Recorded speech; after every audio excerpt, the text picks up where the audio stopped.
Here. I'm Johnny B. Johnny B. How's everybody out there in internet land? We saw It's another Friday. It's a big day yesterday. Friday. It's a Good Friday today. Good Friday. Happy Good Friday to all you people out there celebrating the Easter long weekend. I know we'd have something to talk about that after, eh, Chris? We do have someone here. We also have Chris Bennett with us in the hot seat. There he is. He is our historian. He can maybe tell us a little bit more about Easter and everything. I think probably people want to hear a little bit about this legalization Johnny's first. jumping right into the Okay, Easter stuff. so John, we just talked about this, John. Where were you? Okay, we're gonna talk about this. So we did want to obviously address what's going on here in Canada. Some really big news yesterday. The federal government. That's some of the biggest news in history. We've legalized the country for cannabis. Well, Come on. We haven't legalized it yet. I'm just saying, that's huge news. Well, even though it is a little not what yes. we're expecting, but come on. It's say- legalization. It's a start. I think our mics might That's be a a good little headline. hot inside. A little, or keep your voice a little. I'm sorry. Yeah. I'm excited. Yelling in the microphone, Johnny. It is a Good Friday. So there's mixed. There's It's my mixed dad's birthday opinions. today. It's a Now we great have Friday. to say the news that happened yesterday. The Liberals released their future of marijuana legalization here in Canada. It's quite a list. There's a lot of sort of alarming things as part of it. The big part for me is they haven't got rid of the criminal aspect of these things. They haven't really actually reformed our laws. They're just making kind of new ways of criminalizing things. But they do, of course, they are legalizing it for a lot more people. There are a lot of positive things about it. But it could be a hell of a lot better. So I'm calling it fake legalization. I don't care. I'm calling it that because I don't think it's what it should be, and I want to put pressure on the forces that can change these things to make sure they do. So until they get it right, it's still fake legalization, and if there's going to be somebody going to jail for it, for me, that's fake legalization. You can do some serious. Yeah, they need to you stop can do the some serious raids. prison time now. Yeah, prison. I know. Serious prison time 14 right now. years if you're an 18-year-old who sells it to a 17-year-old. You could get Wow. 14 years in jail. Wow. So if you're in high school, senior high, Yeah. and you're in grade 12, and you happen to sell a joint to your brother who's in grade 10, you're going to jail, dude. You're Yeah, done. well, again, how are they going to enforce this stuff? So, Well, there's you know mixed. what? I think a lot of it might just What be was that, posturing. They what have was to that put it show in there. back in the day, Jump Street or something. 21 Jump Street? 21 Jump Street. With Fuck, Johnny I mean, Depp? They're going to put Wasn't he 21 on Jump that? Street back in live. They're going to be in all these Yeah. high schools, putting kids away in jail for 10 years. But yet, if someone gets brutally injured or raped, right, they're not facing the amount of time that people are going to face for even driving while high. Yeah, there's a bunch. We're going to go through some of that stuff. Scary. Chris, did you have a chance to read any of this stuff, or what are your thoughts? I looked at it. It's like a step. You got the right to grow 4 plants. You couldn't grow Yeah, any before. that's very You know, positive. adults So would the be whole able to thing is grow I cannabis. checked that. 30 grams you can have on you. 30 grams. But you have to, the And, 30 grams have to have come from an LP. That's what they say. Yeah, that's none of that stuff's gonna fly. It's all gonna try, and people aren't gonna pay attention to it. They're gonna keep buying stuff from the people they've been buying from, and screw the dispensaries. A lot of them have really tried to control the market. But it's important to remember 100 years after alcohol prohibition, we're still diddling with liquor laws. Yeah. And we're going to be fine-tuning these cannabis laws for decades to come. Count on it. Absolutely. No, and I mean, this is, I think, a pretty decent start. And I talked to Kirk about his thoughts, Kirk Tousaw, cannabis super lawyer. And we're going to have Dana Larsen on the show today to talk about some of the bizarre... Oh, hello there. Hi, Cindy. Cindy's here, and it's Dana's birthday. He's going to be here soon. Right. And it's also Marijuana Man's birthday. Wow. Isn't it? Isn't it always their birthday at the same time, I thought? Am I wrong? I'm pretty sure that's correct. Yeah. Yeah, he always keeps it a secret. But we always have a joint birthday between the two of them. So unless he's just faking it, I think it's true. There's a joint burning, yes. Neil Magnuson in the house. And Cindy's in the house, and Cindy's been planning Dana's birthday that we have here today. So if you're in the neighborhood, come on down to Cannabis Culture, 307 West Hastings. But yeah, I mean, there are some really positive things. 4 plants at home, they only want you to grow them to a meter tall, which is another kind of strange thing that seems unenforceable. Yeah, Do they I have mean, anything When on they width, pay per though? household, Yeah, so width, I you can really grow 'em checked as fat as you want, though. on per household, because when it said for dwelling indoors, so a dwelling classified as your outdoor garden, any in or outdoor building, anything on the property said you can grow it. So I really wanted to pay attention to that, because if you can grow 4 plants, I mean, where can we grow these outside? That was the big thing. Can people have them in the garden? It purely states in a garden, outdoor dwelling, indoor. So 4 plants per dwelling. So if there's 5 people living in a house, sorry guys, you guys get 4 plants. That kind of Good reason to live alone. It's only per house. per house. Here's a little Right. dab for you. Ah. This is some rosin, 30 pounds of tobacco for each of those 18-year-olds in the house. and this is compliments of Bruce Montana Farms. They're killing it out there. He's like, here's some rosin. I So, squished it out. unfortunately, what we're smoking will still be illegal. Is it? Yeah, there's no extracts. No extracts How so about far. hashish? And well, none of that is even really mentioned, unfortunately. The whole thing and is edibles. this extract, and, Well, this, then and you I can read have the 30 extract grams of law, hash. and it has to do with solvent or solventless extracts. If you read, hash if isn't you an read it, extract, really. I It's a did read it. rub. Okay, Johnny. I did read it, and it purely states around solventless extracts. It states butane, it states other different chemicals and stuff like that people are using, but it doesn't say that I can't use ice and water. It doesn't say that I can't use a hair iron. I can use steam and heat to extract Yeah. my resin, And and a there's screen. no law around that And a that states screen. that. So- and a screen, so you cannot so use a they're solvent or legalizing rosin. solventless. In a sense, and that's why they said that you stood Johnny's underneath lobby. the radar, and that's what's happening, Oh, a guys. little I can behind the take scenes. some piece of parchment paper and some heat and squish that, and that's not an extract. I think you could have 30 grams of that on you. By I the way, think that I reads. will be carrying 30 grams of what I use as a medicine. Goodwin is in the chat here saying the Cannabis Act repeals mandatory minimums and paraphernalia laws. Now, the paraphernalia laws, I think that's very cool. Yeah. Finally, it gets rid of some of these ridiculous laws that have been on the books for so long, banning I know, but here's another literature, thing with banning these- with- bongs. You Those can't were a big advertise thing when on I any first of started these now. doing activism. Now you they've know? changed it again, right? So now we have all of these. I sell meditators. I advertise on them. I sponsor events. I can't sponsor events anymore. Yeah, I can't advertise on advertising. Yeah, they're going to put the kibosh on that whole thing. Completely But, kiboshed on Come that. on, though. Give me a break. Can't have red eye glass. Can't advertise on it. Can't put you can't advertise on anything. That's not going to... Oh well, I use a medical device. It's not a cannabis accessory. Yeah, we'll have It's to for challenge my that medication. stuff. Oh, yeah. Yeah. Right? Oh, no, so, it's 100%. I mean, it's a medical device. We use it for grinding our medications Yeah. when it comes to pills, veterinary clinics, and we also use it for medical marijuana. So, I mean, I don't consider it as a cannabis accessory. I consider it as a accessory for my medication, depending what medication I'm using. My dog And uses again, medication. how is this going to be enforceable? Are they going to take away your license because they found Well, it's not taking away a advertisement for you? license. It's let's find out more about that, because as for companies per se and what's going on, am I going to get a letter from the government stating that I'm unable to brand or publicize other? Not just events, but I do other big companies from Aurora, Organigram, Ready for. There's all these other companies that use not mine, but use the Medtainer Yeah.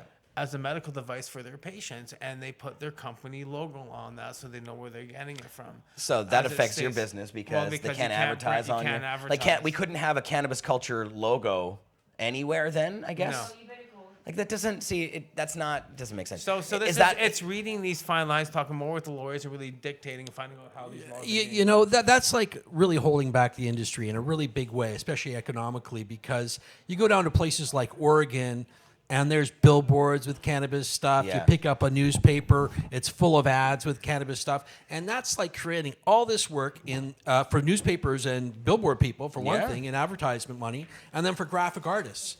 Who are creating these things. And so there's this whole offshoot of an industry within an industry that's being suppressed by this. So this type of stuff's just got to kind of go out the window. And I think it will. I mean, I don't know. I mean, Well, I know I said how this- is this even gonna? It's gonna have to pass first. It's probably gonna. There's gonna be a It's lot gonna go of through challenges. probably 2 or 3 readings, just like all the Yeah. other bills and stuff like that. But I mean, when I was driving into town 10, 15 years ago, I used to see billboards: De Maurier, Molson Canadian, Smirnoff. I used to see that everywhere, in every magazine, everywhere. Not anymore. It's nowhere anymore. So, Is there? Yeah, there's still alcohol billboards and billboards. alcohol ads on TV. Okay, well, see, they've done it against tobacco. Captain so Morgan? they're doing it No. against a tobacco product, right? Tobacco, So- you can't advertise the way So they I'm used just to. looking because we used to Yeah, have tobacco players- kills we used people. We used to have it in Molson in the Indies, stuff like that. We used to have all these big Demore Classics and stuff like that with golfing events and stuff. Don't they still call it Molson Canadians Hockey Night in Canada? So do that? if we could call it Cannabis Culture's Hockey Night in Canada, then that would be suitable, you know? But no, I mean, I think that stuff, I don't see how that stuff's going to hold up in court anyways. It's not just holding up in court. I mean, it's depending on how the laws are going to be enacted and stuff like that. Like, I mean, they said they're going to put, I read that $9.6 million on the risks of cannabis abuse they're spending.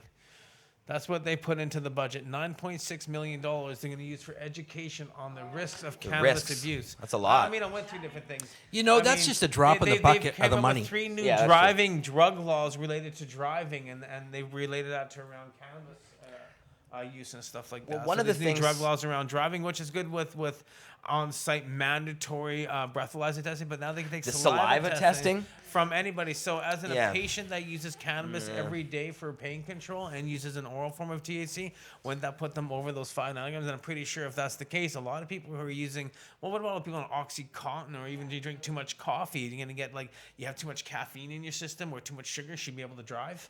I mean, come on. That's It the way does I make feel sense. like it. No, and Because what you they're, drink 3 or 4 they're of those ignoring, jokes, I don't think you should be driving. they're ignoring the fact that that's not scientific. That those blood testing and That's saliva a 1 minute testing, warning, by the way. yeah, that is not an accurate. It's not an accurate impairment test, and again, it can be challenged in court because all you have to do to be able to prove that it doesn't show impairment is that if you smoked a week ago and you get pulled over, it's still in your system. At the limits they have but it's it a there. nanometer, so they know that after 2 hours of smoking, you're at a certain different level, and they already made notice of that. If you smoke, they can determine that within 2 hours you'll dissipate a certain amount of high, and they're looking at different nanometers between 2 and 5 nanometers of certain. That's all And it's bullshit. something that's in your system No, that's not related to a scientific. noxious compound. No, I it's didn't say bullshit. I didn't say it was the right thing. I just said Everybody that's what is they're looking affected for. differently by cannabis, so it has to be an impairment test. They should test for impairment. They shouldn't test for some alcohol. Dana, I what mean, flavor? 420? THC content. Happy Happy birthday! 420, happy birthday. Happy 420 birthday! Dana is in the house. You So walked in here, you can have the first dab too.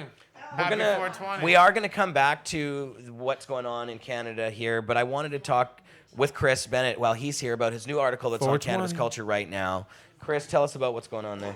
Yeah, I posted an article about cannabis and the crucifixion, strangely enough, and this is something I've written about in a number of books as well. Basically, in the 19th century, different biblical and medical scholars were saying that the mirrored wine given to Jesus immediately before his crucifixion contained cannabis in it. And this is interesting. And if you go back to the Talmud and stuff like that, they'll talk about how a piece of incense was given to the condemned inside of wine to ease their pain and stuff like that. And also, this was used in the house of God. So here we're talking about something that has both visionary and pain-numbing qualities. Now, the interesting thing about the whole cannabis in an infusion like that is the first anesthetic ever recorded in about 100 AD was a Chinese thing, and it was a mixture of cannabis and wine. And they would perform complicated operations under this and knock the person right out. And it's little known that in powerful enough fusions, cannabis can throw you into a cataleptic state where your muscles and limbs stiffen like you have rigor mortis, and your breath drops down to just a whisper, and your heartbeat slows down to the barest minimum. And from the outside perspective, without proper medical testing and stuff like that, people have been mistaken for dead. And in the 19th century, there was records of people being interred like this. And there was a book written, Trance and Human Hibernation, by a Dr. James Braid. And he said that fakirs, these holy men in India, Islamic holy men, would ingest cannabis preparations and then have themselves buried for a few days. For all purposes, they seemed dead, dug up a few days later, and then their followers would come and start rubbing their limbs and they'd start waking up, and they'd say, "See, now do you believe?" And so I've collected some of these recordings, and this all fits in with Dr. Hugh Schomfield's classic book written in 1965, The Passover Plot, where he suggested that Jesus was given such a potion as this, and other plants could have been used as well. Mandrake can also throw you into a death-like state, opium, other substances, and all these substances were around. It could have even been a combination of it, but Schoenfeld suggested that Jesus was given such a preparation as he was put on the cross, and for all intents and purposes, he takes a drink of it, and he says it's done, and he just seems to die. Usually you suffocate on the cross because your limbs are stretched out, and your lungs start pushing on your rib cage starts pushing on your lungs, and you suffocate because you can't breathe. In this case, he just died suddenly. And then a few days later, his secret servant, it says in the Bible, the secret servant Nicodemus and another guy go to his tomb with aloes and oils, and none of that is used in the embalming process in Judaism, so it was obviously for another purpose. Right. They go there, they rub him a bit, wake him up, and lo and behold, the greatest miracle in history happens. Jesus is resurrected. So we've got a couple of opportunities here. Cannabis. We can say that literally 2,000 years ago, a man died for 3 days and was miraculously restored to life, or possibly, based on scientific reasoning, a psychoactive substance was used that could throw somebody into a hibernetic state that lasts for a couple of days, and this is what was used on the cross. So it really opens up some interesting questions there. Wow. Well, So, you know yes. what? It kind of, if you take a look at today and how we are done more research and how we've actually educated ourselves on history itself and taken a look at these different substances that have been used throughout history, I mean, it's just kind of like you said it, Chris. I mean, it's kind of a no-brainer that there was a substance used at the time to put him in that type of state where he was in a dream state for a couple of days until such time he was able to be resurrected. I didn't even know. And if you take a look at the substance that were used back then, and cannabis oils were used to put underneath the eyes to create vision, and this was in the Bible. Miracle we see this stuff, very thing. yeah. So we see this It's the already same with, like, the healing in miracles. the Bible, talking about these miracles that have happened. And this is everything to do with Easter and Good Friday and Easter Sunday. So I mean, today, Jesus was nailed to the cross and he consumed a compound. Probably that was what we're looking at, was cannabis, some sort of cannabis infused with some other maybe herbs mixed along. So with Jesus wine. was like doing some James Bond shit. So that's right. You know, it's funny. Like in the We don't know if he was James Quran, Bond, but- Jesus but- doesn't get crucified and resurrected. He actually escapes the cross and goes over and lives. And there's other groups, the Mandeans and Gnostic surviving group. They also say Jesus survived the cross. And Is there actual historical evidence of the existence of well, that's Christ? just it. You talk about Like, Jesus, I didn't then know people. he was actually real. Yeah, or well, what, or- people nowadays, you know, my view is, and I've looked into this a lot, is I think there's a basis of some sort of individual at the base of it. But by the time the New Testament came along, it got overlapped with all this Mithraic and solar deity stuff. And Right. you got all, you know, the whole Christmas and everything is based on much earlier things, Yeah, like even if you- Easter and all that. You know, the beginning of the movie Zeitgeist. Have you seen that? That solar stuff. Isn't that you know, kind of real? in regards to Jesus, you have the whole New Testament tradition. Then you have this completely other tradition in Gnosticism, where it has a whole history that isn't from the same origins as the New Testament.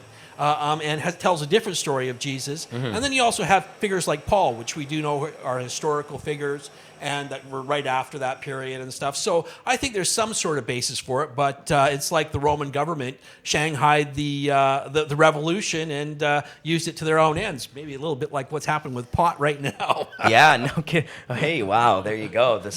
They seem to be co-opters of movements. That's what governments do. That's what they you know? do. Yeah, something gets They- too powerful, threatens them, then Yeah. they kind of make some adjustments and change. And Well, they adapt. pretend they're the leaders of it then. Yeah. Like Trudeau with his legalization. You know, he told us he was going to legalize. We got him elected, and then he just figures out Prohibition 2.0. Although I have to we say, gotta look at one it's thing half and here. half. There's Here. some pretty good stuff there. Every household But in still, Canada though. can grow 4 plants. That's cool. That's huge. That's pretty cool. big. They That's can carry pretty 30 amazing. grams. I mean, come on. I mean, Yeah. yeah, we take a Carry look 30 at the grams, laws and we but- always attack them, but Gas we. can you carry?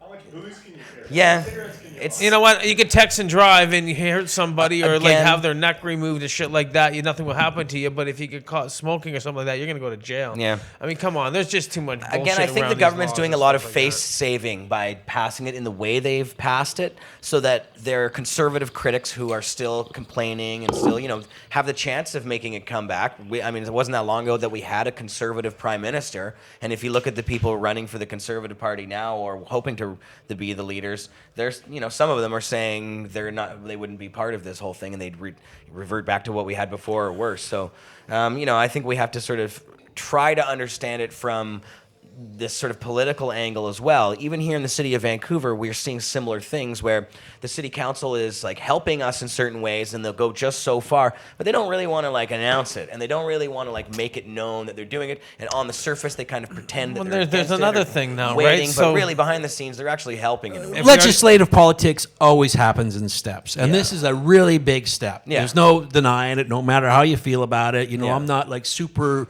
stoked or anything like that, but it's a huge step and a huge victory for the cannabis reform movement in Canada and even globally. The optics today and the changed the news world. international It's changing the is world. changing the world, and other countries are now going, well, redefining, maybe like we we should said, legalize, Yeah. Right? I mean, we've No, said it, it's- we've talked about it, and we've been all sitting here, and I mean, shit, I've been coming here for 20 years, and I mean, Yeah. we're Hey always man, doing it. I've been a pretty pot historic activist in a lot of ways. BC here for 27 years, man. When I first became a pot activist, every head shop was shut down. You couldn't buy a High Times. You couldn't find You couldn't pipe buy if a you pipe did. or It would- bong. I went down to the rock You shop know, on Gravel when I first Street. started promoting it, I used a fake name because I was worried about getting my home taken away under that $150,000 fine that was there. And when I first brought in my first box of The Emperor Wears No Clothes in 1990, I was nervous as hell having them because they were subject to a $150,000 fine if the law was enforced. You know what I mean? Yeah. So considering how far we have come from then to now, it's it's incredible. I used to hide in an it's pretty alley amazing. to smoke a joint. 150 pot shops in Vancouver. You know Yeah. what I mean? You remember the time you go and smoke a But- joint, you had to put on some cologne, Yeah. wash your fingers, do a little spray on there, make sure you didn't smell because you would be arrested. Yeah. I mean, that's how. I mean, I know how I grew up. I knew that if that would be the case, I'd have to make sure and see what was happening. Yeah, but Freddie Pritchard is in the chat, and I have to agree with some of the stuff that he's pointing out. 4-plant, LP supplied, wrapped with massive inspection, inspectors authorized fees, warrants, seizures, and forfeitures. So yeah, there's a lot of Yeah, stuff in there's there a huge thing seizing about stuff. season and forfeitures and Yeah. all that kind of stuff. I read all that stuff. Right. So if they, That was pretty listen, huge. if they enforce it the way it's on paper, then it's going to be a disaster. Then it's Yeah. going to be something really bad, and it's not. I think real there'll just be a bunch of legalization. court cases. You Yeah. know what's going to happen? There's Right. going to be some big court cases. But if they really are talking about ramping So what they're up really looking at enforcement in is the way this- that they is- are, is that's how does that dangerous. work? And I think we should actually take them at their word. Because I wanna think that these things are unenforceable in a lot of ways, but that doesn't mean that they I'm won't sorry, try. guys. I'm excited. I won't yell in there, John. It doesn't. Yeah, stop yelling in your mic. Sorry, it doesn't John. mean that they won't try to enforce it, and we should really take them at their word. And if they're entrenching a bunch of stuff right now, we have to stand up and fight against the stuff that doesn't make sense. You know, even just if like- we are excited about the positive side of it. Just we like the still have pot to laws fight it. now, it'll be Yeah. enforced differently across the country. Well, Well, that too, It's yeah. going to be different across each province about access, about who supply. Vancouver's ready to go. We got Gregor Robinson. Yeah. Killing it here. We're going to be the first city, probably on board. We already have licensed dispensaries. There's what? But 6 if we now? take the government at its word with what they've put forward now and what they're saying, all of the dispensaries in Vancouver as they currently stand would be made illegal in the way that they operate. Well, I wonder how many people are going to be busted between now and July the whole thing 2018. is, Right, is, exactly, is the yeah. municipalities and the provinces will make the call on storefronts and what's going to have on the distribution and the supply, and it stated that. So each Right. individual Well, province. no. and Not this- about the supply. That No, has to be no, done about through the feds.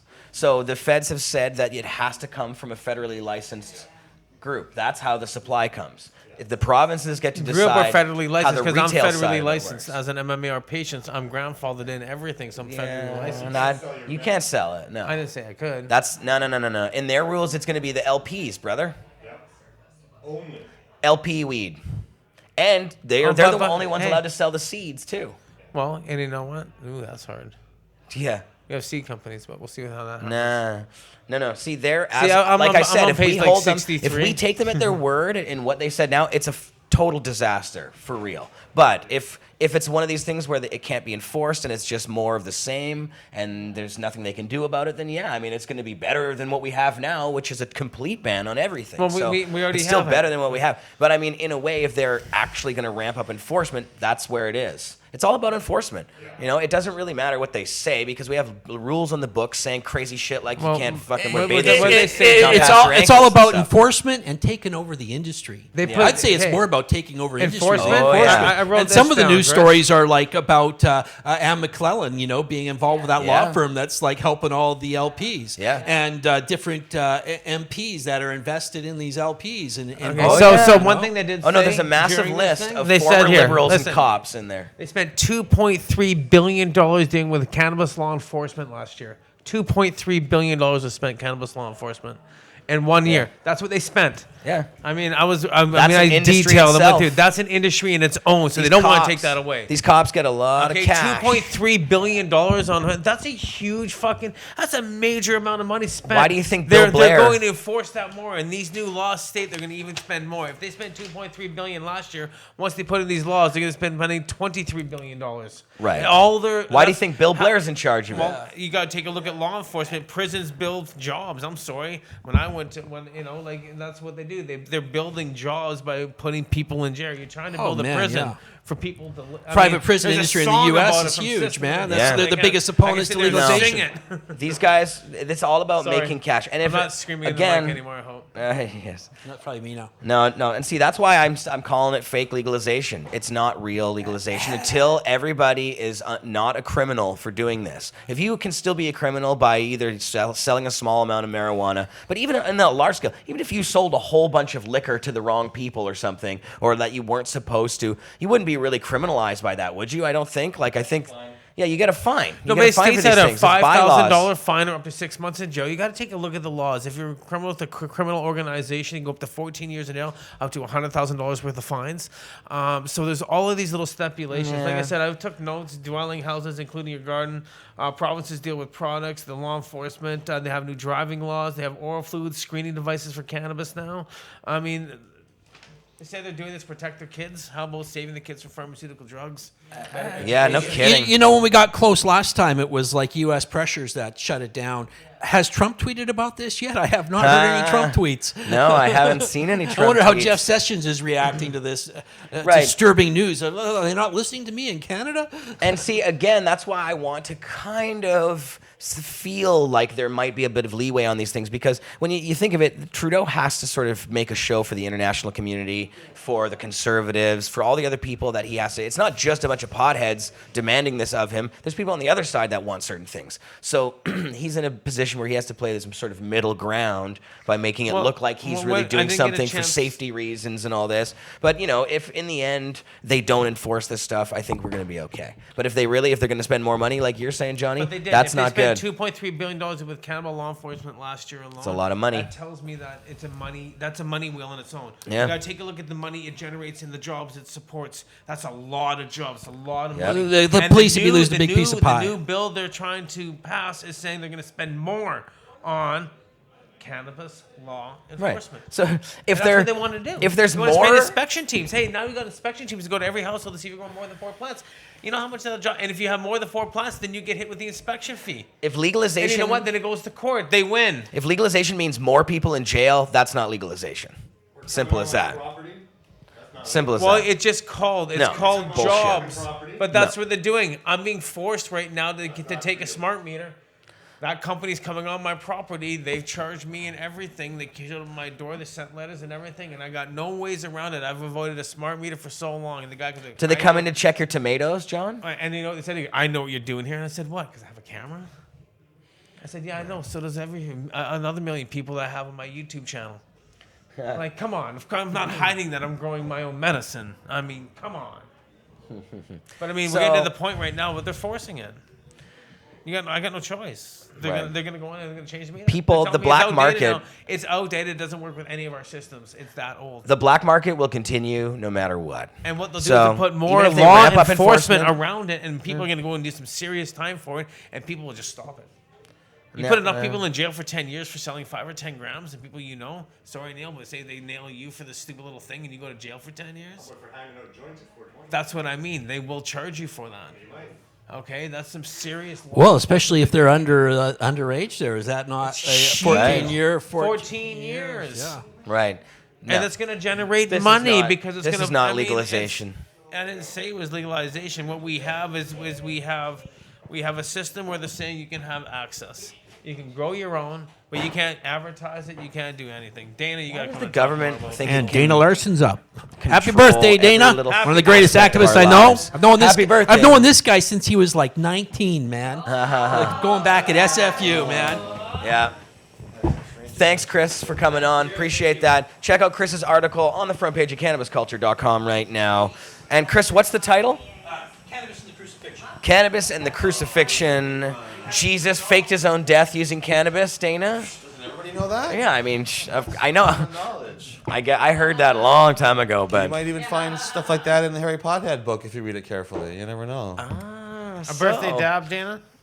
Dana's birthday dabs. what are we Nice. dabbing? And Dana's in his We're birthday dabbing suit. some rosin. This is from a gentleman, Booth, Montana Farms. It's all organic. This is made from his rosin, from his trim bin. Then I pressed it out for him. Just all heated up really Mm-hmm. And I'm just gonna dab half of this dab here, I think. not yet. I'm going to give you about another 15 seconds. We got to dab that properly for the birthday boy. Dana dabs. Yeah, and that's birthday some dabs. silver haze, super silver haze. About another 5 seconds. Really? You know the temperature that accurately? And we're getting ready to go there. And you can use the carb cap. So we're going to get Dana here properly. It's on camera. Yeah. Birthday dab. Birthday dabs. Low temp dab, just to make it nice and tasty. I don't want you to cough because I know how much you don't like dabbing. You cough a little bit. Did I do that right for you? Yep, Dana is a good influence. We have graphics in the chat saying, if Dana dabs, I will too. So there you go. And thank you for not busting Dana. So Happy yeah, birthday, Dana, my you friend. didn't get arrested in Alberta. You actually made it through Alberta without... I tried everything I could do. You need a microphone. Cops, and I smacked them in the face with an envelope full of seeds. Microphone. What? There we go. That Yeah, better? that's better. Who was what? I didn't say smacked him with anything. It's seeds. good. So yeah, so Didn't tell get us about. arrested. I mean, Dana, you just got back from your trip. Still Also, wearing when your the suit. highlight is that you didn't get arrested. That's like That's the highlight of the trip. highlight yes. of the trip. He'll tell us about what you were doing on your trip. Get a napkin. Uh oh, Johnny made a mess. That's But okay. it's soap, isn't it? What is If you make a it? mess with soap, I made a mess with bong cleaner. yeah. So if you make a mess with cleaner, that's. It won't be hard to clean it's up. yeah, it's like you made it clean. I know, but I kind of want the cleaner to clean Too my much bong. clean. So right it now I'm clean. recycling bong cleaner. All right, well, man. Okay, so yeah, I went on a tour all across Canada. We went from Victoria to St. John's and 21 stops in between. I've Yeah. been chewing coca leaves. Is that why you're doing that? Because Oh, I've got you're you're just rubbing the lips. bottom lip. Yeah, I got yeah. a split lip as well. that what I'm happened? having a hard time over here with my lips, You but got they're all somebody punched you in green. the And when I face? chew the coca leaf, that gets the green on my split lip. I see. But it's my birthday, so I don't give a fuck. I'm gonna do whatever I want. I Yeah, can you look love that back. coca Normally, leaf I'm all chew, good on don't you? camera. I'm big You on like the chew chewing today. it. Why you prefer the chew rather than say like some other way of Yeah, it's all real. not it's drinking like the real. tea? Do you drink the tea I as drink well? the tea too sometimes. Yeah, sure. It's addictive, isn't it, Dana? Do it every day, and I'm not addicted yet. No, actually, yeah, no, I don't know. I don't It's do a it every nice. day. It's probably about as addictive as caffeine, though, or something, right? I Like had some pretty serious caffeine addictions, and Yeah. I tell you, when I stopped drinking coffee, it was way worse than when I don't chew coca. I don't really. It's not addictive in that sense. I don't get any withdrawal from the coca. I get a bad headache at about 4 p.m. if I don't have coffee, like real Right. bad. Yeah. Oh no, I my used head to got a get- splitting headache. I know that headache. Yeah, withdrawal. So, anyways. All right, so I here's didn't my mean to interrupt you green there. lip story. Yes, there you go. I Now you- traveled across Canada. There I am. I traveled across go. Canada with Cindy over there to 23 cities from Victoria to St. John's. We gave out probably 500,000 cannabis seeds on the way. Talked to several, probably 2,500 people or more. Our biggest stop, I guess, was 300 people in Calgary. That was the last stop on the tour. That was where I was arrested last year, which last year was the second stop, and I went to 20 more cities after that for being arrested. I'm still on bail for giving away these seeds, and I'm going to have a hearing May 9th and 10th in Calgary, and got to call my bail supervisor on Monday, tell him everything's all right.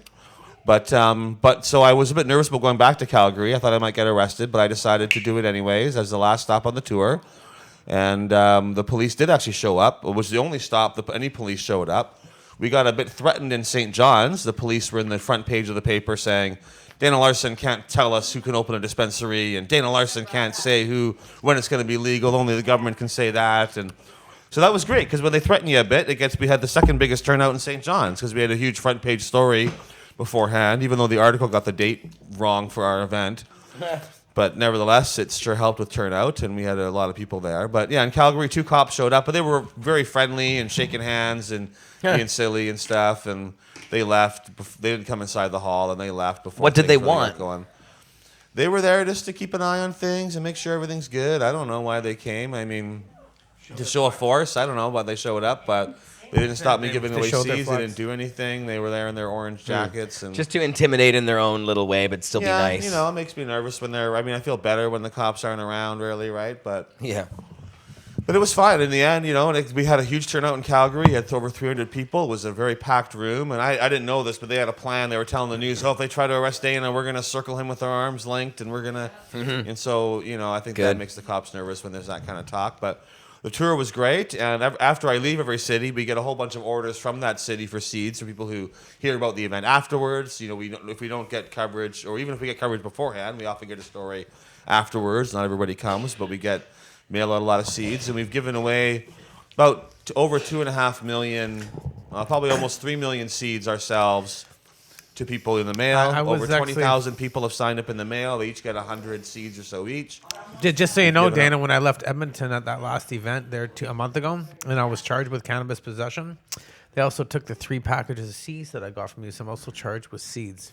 Actually, did they put that in your thing? You're charged Yes. with seeds? I got. know- Well, they charged Wow. me under cannabis possession, but under they have in there. They took seeds, they took the resin, they took my clear, they took my skin cream, they took it all. Aren't you? I mean, you probably already talked about this, but aren't you allowed to possess those things? Yeah. So why are they? And But then, even if the paperwork's not on you, that's just helpful to have the paperwork on you. It's not. yeah, I told him to mandatory, call the like- hotline. He said, "Do you want to catch a plane and go home, or do you want to stay here?" And I'm like, "I want to go home." So they just gave me the possession possession. On the So are they 30 gonna gram. drop that stuff when you? Show I've them I've, your I've paperwork, actually or- faxed the Crown prosecutors in Red Deer, John Lee, all the paperwork that I'm legally, what's going on, what they had to follow, stuff like that. They said they would call me on the 19th to let me know if I had to attend court on 420. Yeah. Fuck, man. All Love right. this. Well, that's Just crazy trying to be stuff. clever, That's crazy aren't they? stuff. But yeah, because there's also been another seed charge recently. The Kingston 420 store got raided recently, and they were talking about that online. They were, I think, when people import seeds, they often get the seeds sent separately in the packaging. So the seeds come one way, and then all the packaging for the seeds from the Dutch companies comes in a different thing, and the customs saw some of those packaging containers coming and raided them for that, and picked a bad day when they happened to have a bunch of cannabis in their shop for an upcoming Cannabis Cup type event. They're not like a dispensary; they don't sell cannabis there, and they just had a bunch in their store. But it's they were posting about it on Facebook, and that's going to be challenging. But so now there's 3 people facing seed charges, maybe 4 if his charges stick. But me, John Vergados has got charges for Yeah. importing seeds from many years ago that are still floating around, I guess, and he's facing that maybe next year, a trial for its seeds. Yep. And then these other one for the seed importing, but Brutal. but yeah. So anyways, And that's what's going on with that. In these new rules, I mean, here's a good segue into the rules. Seeds are part of that. I guess you have to get your seeds now from an LP. Well, these rules don't legalize or even decriminalize all marijuana. Like if you've got a bag of pot in your pocket right now, when this law passes, that bag of pot is still illegal, and all the same penalties accrue to possession of that did before, as far as I understand. But Like, if you're allowed to grow 4 plants, aren't you allowed to have cannabis on if you you now? grew that pot yourself, then you're allowed to possess that. So if the bag of pot in your pocket you grew yourself, then it would become legal under the new legislation. But How if do you you bought that lie? bag of weed from an unauthorized dealer, or it was and shared in an illegal way, or bought in an illegal way, if you bought it outside the LP system or growing it yourself, and I think you're allowed to share some of that pot with other people that you grow yourself, so that would Really? also be allowed. Well, so I how do think, I you- think there's non-commercial transfer. Like, there's no How do you certain amount prove of it then? sharing. How does a cop enforce? How do you enforce That's what I it? mean. I That's don't the know, thing. and I don't know if it's Yeah. maybe it's not enforceable. I mean, it is. But with bought product, it could be. The rule could be provincially. You've got to keep your cannabis and the packaging Yeah. that you bought it. Just and that like it is package now. Could have a date on it or something, so they know when. That's how it is Yeah, now with that's the how it is LP now. You got system. an LP Yeah. system. Yeah, you get but a you don't spare have sticker. to keep it in that container. You get You have another sticker to paperwork. go along. No, have to you keep have it to in keep it in that? the container. You have to keep it in the container, and it has to be before the expiry date on the little ticket on the thing from a Right. particular LP. So you can stick other weed in there, but you're limited. You definitely have to buy that pot at least, unless they're going to do some genetic testing. I know. on it or They're something. not legalizing pot. They're legalizing a little LP ticket that pot. says... Well, no, they're they're actually legalizing a package. If you have Yeah. the package, you can put weed Yeah, inside but the it. package you can't need to buy advertise on the package. So the packaging, you got to. I was So, I checking mean, into the packaging law. It's not... So it's not full. Bullshit. It's not even full decriminalization, though. Really, right? No. Like the decriminalization part is possessing 30 grams and growing 4 plants for yourself. That's decrim, right? And that's Right. what the bulk of this is about. But then the legalization aspect should be that it's a more open system for everyone to participate in. And I think that if we're going to lobby a government to fix this, it should be that the right to give out the grow licenses should be provincial and not federal. Yes. Because I think that would let us have a more open system. It would help British Columbia to protect our already vibrant cannabis industry that is in danger of being destroyed by legalization. Legalization done wrong could be very damaging to BC's economy, right? We've got a good thing going here.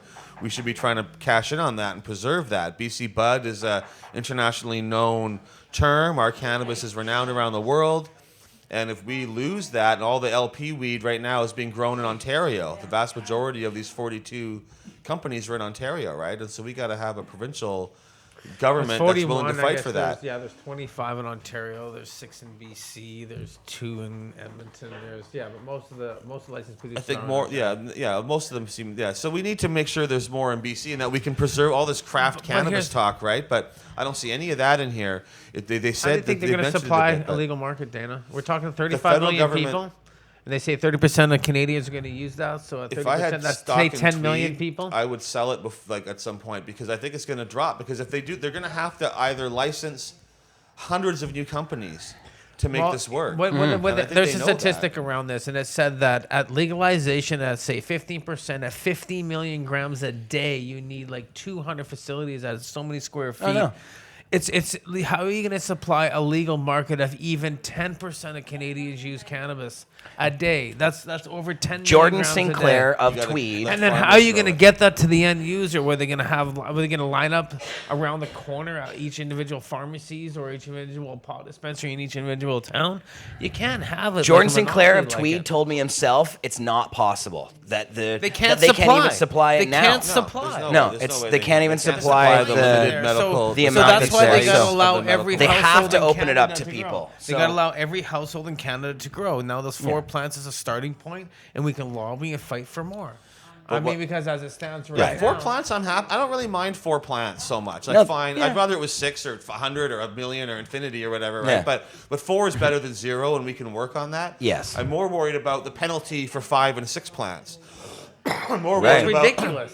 I don't mind there being an age limit for cannabis, but I don't like that the penalty for breaking it is like 14 years in prison as opposed to a maximum $500 fine for selling alcohol to a minor, right? If your kid's hanging outside the booze store and a kid hanging outside the dispensary or whatever, and you buy him weed, one time you get a fine, one time you go to jail. But I also understand that the Liberals probably, like, they were happy to let everyone else make that argument, and they'll go, okay, we'll lower the penalties, right? But they want to start off in a strict thing.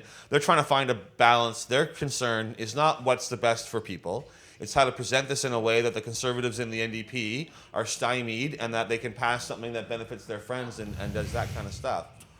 And I think in Parliament we'll see the Conservatives saying, it's not strict enough. You shouldn't legalize it all. Right. Or if you do, you should make it more tight. It should be 25 your age limit. Right. And the NDP will be saying, oh, these penalties are too strict. You should open things up a bit.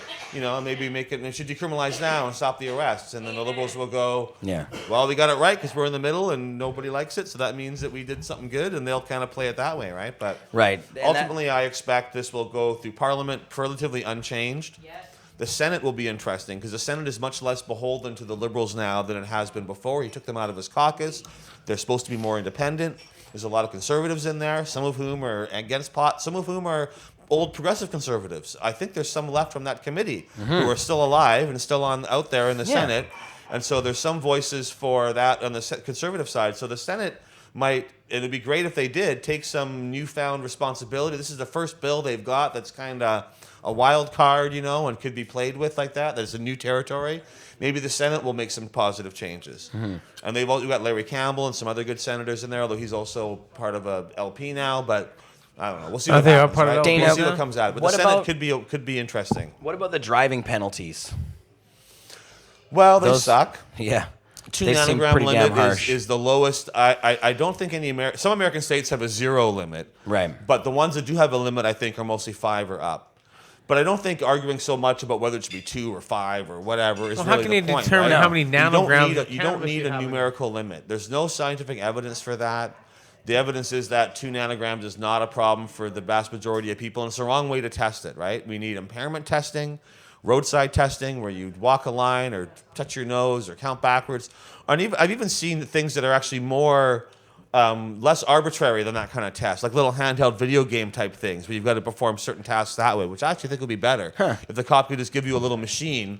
Digital. And then you And have the to perform a stoner certain that plays test, video you know? games at home his whole life can be like, But ultimately, I think a lot of these tests just rely on the cop deciding whether what he thinks more than really a test. But the idea of a test, impairment test is better. Urine tests and spit tests, and those tests are not good. And what they've done along with this marijuana stuff is they've changed a bunch of the drinking and driving stuff. But they've added into that before or under current law, if a cop pulls you over for any reason, he has to have some reasonable reason to think that you might be impaired by a drug or alcohol before giving you the test. But this will make it so they can do it without they don't need any reason anymore. So they don't need any grounds. They can test if they pull you over for whatever reason. And in some provinces, they can pull you Wow. over for no reason. They can then give you this test for no reason at all. And if they can, they will. So I got to figure Right. that police in some areas anyways will pull over drivers and they will scan every single person with this swabbing test. And if 2 screwed. nanograms is the limit, then anybody who's even the delivery person, the mail person who comes here and drops off your mail and gets a few breaths of cannabis smoke in the air and then drives on and gets caught in one of these things, that person will fail the test. that's all you need? And it's 2 nanograms. I mean, Yeah. it's a very low level it's of tiny, cannabis tiny. level in your body. It depends how big you are and how big your breasts are, but Yeah, I know, certainly but I mean, all of us would fail after several days without toking. Someone who smokes on the weekend would fail on Monday, Tuesday, Wednesday of that week, depending how much they smoke. So I can never drive It's again. we could not, under this thing, you could not drive again. And it's No. so it's and No, it's, no, no. You'll never Your be able to breaths. drive again. I'll if never be somebody able to walks drive. in here. No, I mean your body. But yeah, I can take fat can affect Oxycontin. But wait a things. second here. I can But take not- Oxycontin and I can still get up and be able Breaths, to drive. not But if breaths. I And take, well, if I that's the take thing. 50 milligrams of cannabis in the morning for pain control, I won't People be able want to to they drive want to again. treat cannabis like alcohol, and in this instance, we should be treating it like other pharmaceutical drugs. Cannabis can be impairing to some small number of users if they're novices, if you're eating a lot of edibles, but those things are not determined with a nanogram blood level. And just like other illegal drug or not illegal drug, other pharmaceutical drugs, we have a warning label: do not operate heavy machinery if you're impaired on this. And we use roadside testing for people for impairment. And that's how we should deal with cannabis. And the idea that we need some specialized test just for cannabis to treat it like alcohol, when it's nothing like alcohol. And every study, I just wrote an article for Huffington Post, which I hope they will print, but we'll put it on Cannabis Culture as well, of 25 years of studies into cannabis and driving, which show that cannabis is either not impairing or at all, or at some dosages it's slightly impairing, but much less impairing than legal dosages of alcohol are. And every dollar we spend on warning people about not toking and driving should really be spent on not drinking and driving, because that's still the number one issue, right? Or texting and driving. But certainly responsible driving is a thing, and people should probably better if you're not super high when you're driving. And we're not saying that driving is, but that as a public policy issue, focusing on cannabis as if it's some terrible thing when there's so many other more impairing things. We don't have a swab test for Valium, and I don't see any outcry that we should have one. Right. But Valium can mess with your driving and does for a lot of people, right? So there needs to be a better way of looking at this. Yeah, these pharmaceutical companies get away with everything. What I mean, hope shit, we you can be all do- hyped up on whatever you want, and it's like, oh. But I do hope that our courts will be able to solve that one, because I really, these are areas where the other parties are not going to be willing to really fight for us hard, right? On driving and on minors and stuff like that. We're going to be unlikely to see the NDP saying, we need higher, people should be able to drive while they're high. And Yeah. that, like, it's but just hard to 14-year do that. penalties for an 18-year-old who gives pot to a 17-year-old? Yeah, no, that is ridiculous. No. And that's very high. To be fair, they're unlikely to get that maximum. And I think for some of those, there's multiple options. So they could go by summary conviction or by indictment. And the summary conviction offenses is still, let's say it's like 6 months in jail and a $5,000 fine, which is still ridiculous. I'm not, trying to defend it, but I'm just pointing out there are options there. And so I think most people would probably get charged with summary conviction things rather than indictable ones. but it's still a ridiculously high maximum for that because that's on par with like assault and other things. And this still all creates a lot of weird situations under our law, right? The age of sexual consent is 16 in Canada, Right. as long as there's no power exchange or no authority figure role, right? So an adult can have sex with a 16-year-old, but if they smoke a joint with them afterwards, they can face real severe penalties, right? And so Right. it's kind of just an odd situation, you know, or where and there's no exclusion made for parents providing to their children, which those exclusions are allowed for alcohol. Parents can give alcohol to their kids at any age. Yeah. And then if you give them too much alcohol, maybe that's child abuse or something. But a parent can give their 8-year-old kid a half glass of wine or give them alcohol to drink for special occasions. Or some families often have in Greek and Italian and other cultures, it's very common to drink a little half glass of wine or some wine with dinner almost every night, you know? And so what a family that gives their kid a cannabis capsule, even a CBD capsule, is still treated that if there's no thing, or an adult who smokes a joint with their 16-year-old son or daughter, there's no exclusion for that in this kind of law. And I think those, you know, there needs to be a parental thing because I'm all for age limits for buying cannabis in a store. I think it's a family issue. And if your parents don't want you, well, you got to deal with your family. That's a family thing, right? But you know, for a parent to want to smoke a joint with their kid or let them experience a cannabis edible or something, like that should not be a crime, you know, in the right context, right? So You know what it seems like to me is that a lot of this has been designed to go after the cannabis industry that does exist now. So a lot of what they put in is this ban on advertising or sponsoring things, not being able to, you know, promote your brand in certain ways, and you know, and of course this whole idea of the production being just on a federal scale. You have to get a federal license to produce. Again, I mean, like, I just don't. Do you think that this is a threat to that? Do you think that that's where they're trying to? I mean, it doesn't seem like they're going to go after people that are consuming marijuana. I mean, how can they even do that? There's just too many people out there. But they can target the cannabis cultures in these other places. well, it depends on how they're going to spend their money, right? We've heard the cops saying you're going to need more cops than ever under this, and if their intent is to like shut down all the cannabis cups and events, so these events wouldn't be able to happen without sponsorship and just- promotion right, involved, 420. right? But I mean, that's involved. But that would involve more police. But who wants to pay for more police other than the police? I mean, in every city in the country, there's arguments about the police budget's People's out of control. taxpayers, you know how Everything. it's funded. Maybe the tax money from cannabis can go to the cops to pay for all the new cops they think they're going to need. But I think that's a problem. But yeah, the police think they're going to need more cops, and if they actually try to put this through, and to suddenly enforce things they aren't enforcing, but otherwise, I don't see how they're going to be more able to enforce these kind of prohibitions under legalization when they can't enforce them now. I mean, all this stuff's illegal now. It's illegal. It's more illegal to promote marijuana products now. It's illegal to do all kinds of things. Everything we do in the 100-foot radius of us here is illegal, and they can't enforce any of those laws.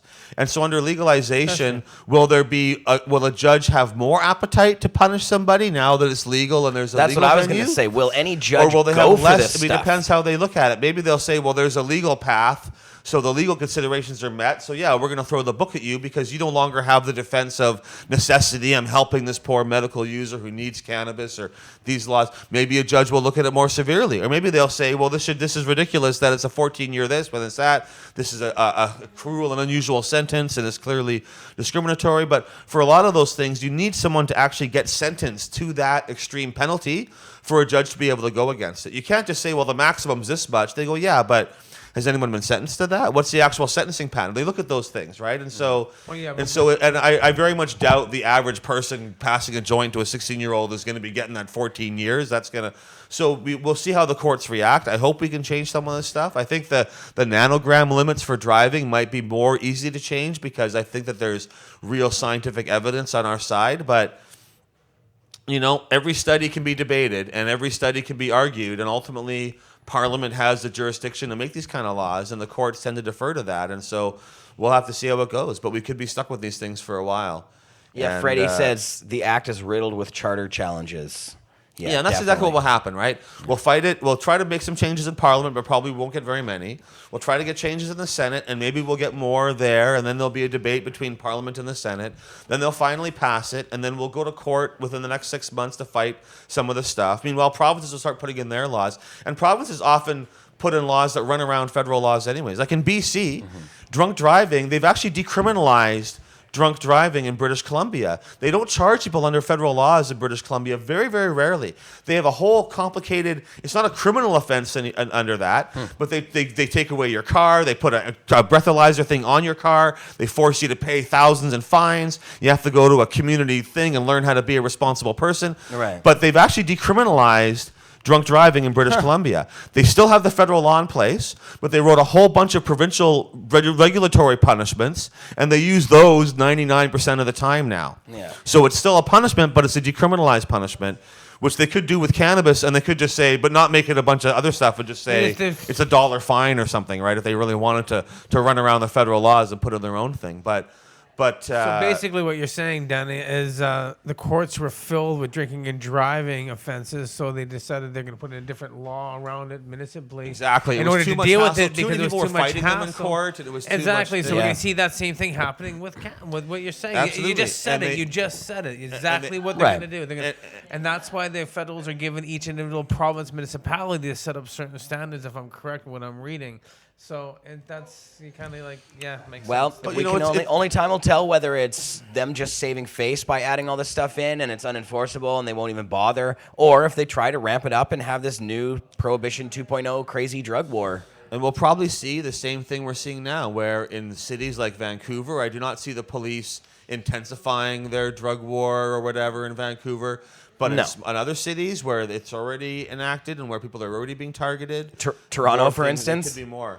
Yeah. But you know, we gotta. What about there the is good dispensaries things there? in here, you know. And although for us, possessing 30 grams is like an everyday fact of life, and we're not really scared walking on the street with an ounce in my pocket. Right. I don't feel nervous in Vancouver with ounce, but in most of Canada, people do. Yeah. And also, although there's a lot of terrible stuff in this bill that needs to be fixed, and I'm not like wasn't there's still it's still a huge step forward. Yes. And there is no other federal government in the world that has allowed their citizens to grow 4 cannabis plants at home. No. As far as I know, no federal law. It happens in Holland.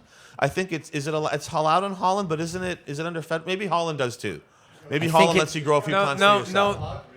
Yeah, that's true. It's not Holland, actually like, legal it's there. almost thing, just like dispensaries, right, where it's Yeah. tolerated and it's kind of the limit municipally, but federal law still prohibits. So Yeah, as far it came as I up know, in the Canada, Allard case. and you can grow in many Also in American Israel, states isn't it, now, with, obviously, but Yeah. Canada will be the first country in the world to let their people grow even 4 plants and to let them have an ounce in their pocket and so that is a huge. We got to remember it's a huge step Yeah. forward when this passes. For There's sure. tons of shit that sucks. It's not the end. I was Right. doing the Winston Churchill quote. It's not the beginning of the end. It's not even the end of the what is it? It's not the end. It's not the end. This is not the beginning of the end, but maybe it's the end of the beginning. Yes. And I feel like that. We've still got a long way to go. We're still normalizing the alcohol laws in some way in Canada. But I think that other people around the world, all they're hearing is Canada's letting people grow 4 plants and have an ounce of weed. They're going to be able to buy it in a store. Yeah. And I think for people around the world, that's like a pretty huge huge. inspiration. People are moving here right now. Like It's we're a moving huge to Canada. thing. Yeah. And we sort of Moving to forget, Canada. because we live in a city where it feels like it's legal and where we've got the police pretty tamed and where we've got the dispensaries are still being attacked, but really not the way they are in other places and everything, that we kind of take that for granted. And I think it's good to remember how much we've accomplished with this legislation and how much, and it'd be way easier to get from 4 plants to 40 plants to 400 Yes. plants. Getting from 0 Yes. to 1 is the hardest part, right? And we got just 4 getting now. a little bit. Getting to have 30 grams in your pocket will be easy. Once getting from 30 grams to having a no limit, but I think, and we're also going to see a lot of Americans coming across the border, because even in states where it's legal, it's Yeah. 21. And just like with drinking, a lot of those American kids come over the border to drink too, right? But they'll be coming over to enjoy Canadian cannabis, and it will, I think, 18. be a Well, huge thing. So some provinces might try to make it 21. They can also change. Buying retail, that's all they can do, just for buying retail. Right. Not for access. Can't criminalize you. Well, they can still can't. possess All right, it. it won't be criminalized, So you but they get can your make a 21-year-old dispensary. friend. Well, you Right. pretty much For know them, how I it's guess. going to They can- happen. They're going to the follow the provinces same have curriculum. control Although over they the could maybe retail put in a sales provincial side of it. they could kind of criminalize it by putting in provincial bylaws around. Yeah. Or provincial laws. Well, I'm not municipalities sure. would have their different- And there It wouldn't- could be it court wouldn't actually be battles, too, because criminalized, though. I don't know if they even like 19 is. I don't know if they even like. We could challenge any age limits in court that are extreme, because I think there's arguments there that they can't just impose weird age limits like that. Like at Right. 19, you're an adult. You can join the army. You can vote. Lots It would will be so weird challenged if you in do court. Everything in life at 19, Except for, but I'm on camera. What do you, Neil, No, I want to Neil say Magnuson. when they announced it, yeah. they sit said down on the chair then. that for those provinces that would have an older age limit for access to buy it, that those people that were 18 and over would still be able to get it through Yeah, mail we're talking order. to your. That's what they said, is that you'd be able to get it through mail order in those provinces where they had higher age limits for buying at retail. Right, they did. Or if they didn't even have dispensaries at all. Some provinces could say we don't want them selling weed at all in this province. There's no dispensaries, and then you'd have to get it through the mail. So it doesn't guarantee dispensaries all across Canada well, we use the or word anything like dispensary, that. but they're not going to call them dispensaries, and they're Well, not mail going to order seems to be the legalize. biggest thing right now. No province is going to legalize dispensaries. I don't think in this as we know them, like our dispensaries, my dispensaries, and the ones that are set up. Well, it's already none of basically said they're looking towards cities will, pharmaceutical but states. cities have, and I think cities that have licensed them, like the province is not going to unlegalize or like crack down on them either. I think that what's happening in Vancouver and Victoria and the small towns that have licensed will continue at this process. Vancouver will continue to go after the ones that they don't want with injunctions and whatnot, and they will succeed in shutting most of those down. I'm one of them, right? And I'll fight as long as I can, but when they get an injunction and my staff are going to get arrested every day when they show up at work, I'm going to But will the lose that police- battle eventually for the one location. But will ones the that police stay arrest open- them, though? Huh? Will the police arrest them, though? With an injunction, yeah, because they can Yeah, put you in they jail have- for yeah. that, and it's different. They want to arrest them for selling marijuana because the judge courts don't care about that. But an injunction, or breaking an injunction, I think they will. I think that they will do that. We'll see how it goes. But and what about happens, the hookah people in Vancouver? They're Maybe not. Maybe they won't. There's a lot more dispensaries than hookahs. The city, I don't think, is like they've picked the ones they don't like and they've gone after some and they're taking their time. But I do think it's a net that's closing. Maybe it'll go on a lot longer than I think. But I also think that the ones they're licensing and allowing, they're not going to then turn around in 2 years ago, now we're going to raid you and shut you down. That's going to go on for a long time. Like this whole thing, and even the ones that are fighting, it's probably, I predict more places opening and more of this going on and more court battles and more. And I think if this drags out longer, if this takes more than a year to pass, and it is, because even when this gets done, like what's this July 1st date next year supposed to be? Is that when this law is supposed to pass? no, Or what's, well, yeah, so that's when this law is That's supposed to pass, bullshit. right?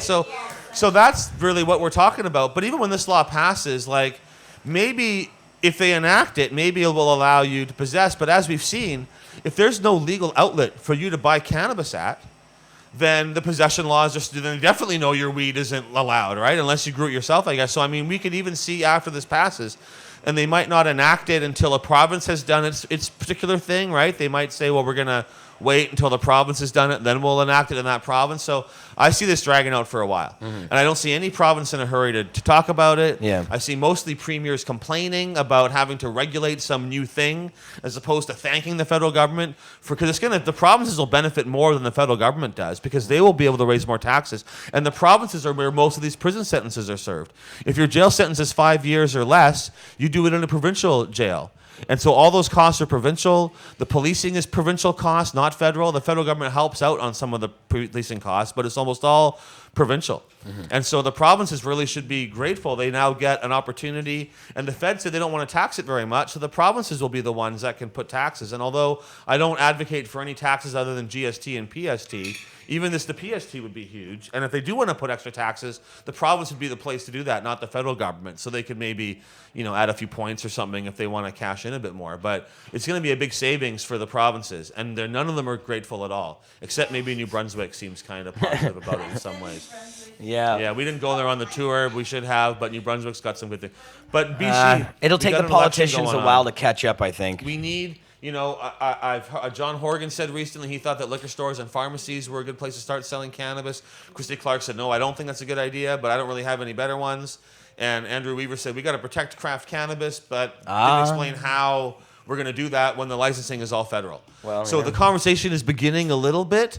But, and Weaver's, I've been tweeting the hell out of them all. Hey, Christy Clark and Horgan. And I know John Horgan, and we were in the NDP together and that. And I don't see him all the time, but we're NDP buddies, and he talks to me and stuff. But what he says to me in person is less important to me than what gets said publicly, right?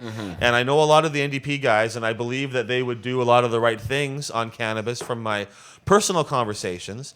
But for me to rally our community behind a party and to get them on board, I need more than just, yeah, my friend told me in person that it's going to be cool, right? Like, I need a public statement. This is our plan, or we're going to say some of the right stuff, and that craft cannabis is a code word that we all like. And Andrew Weaver said that a couple of times. Although, like I've said, how do you protect craft cannabis when you have no power over who can grow cannabis? You can't.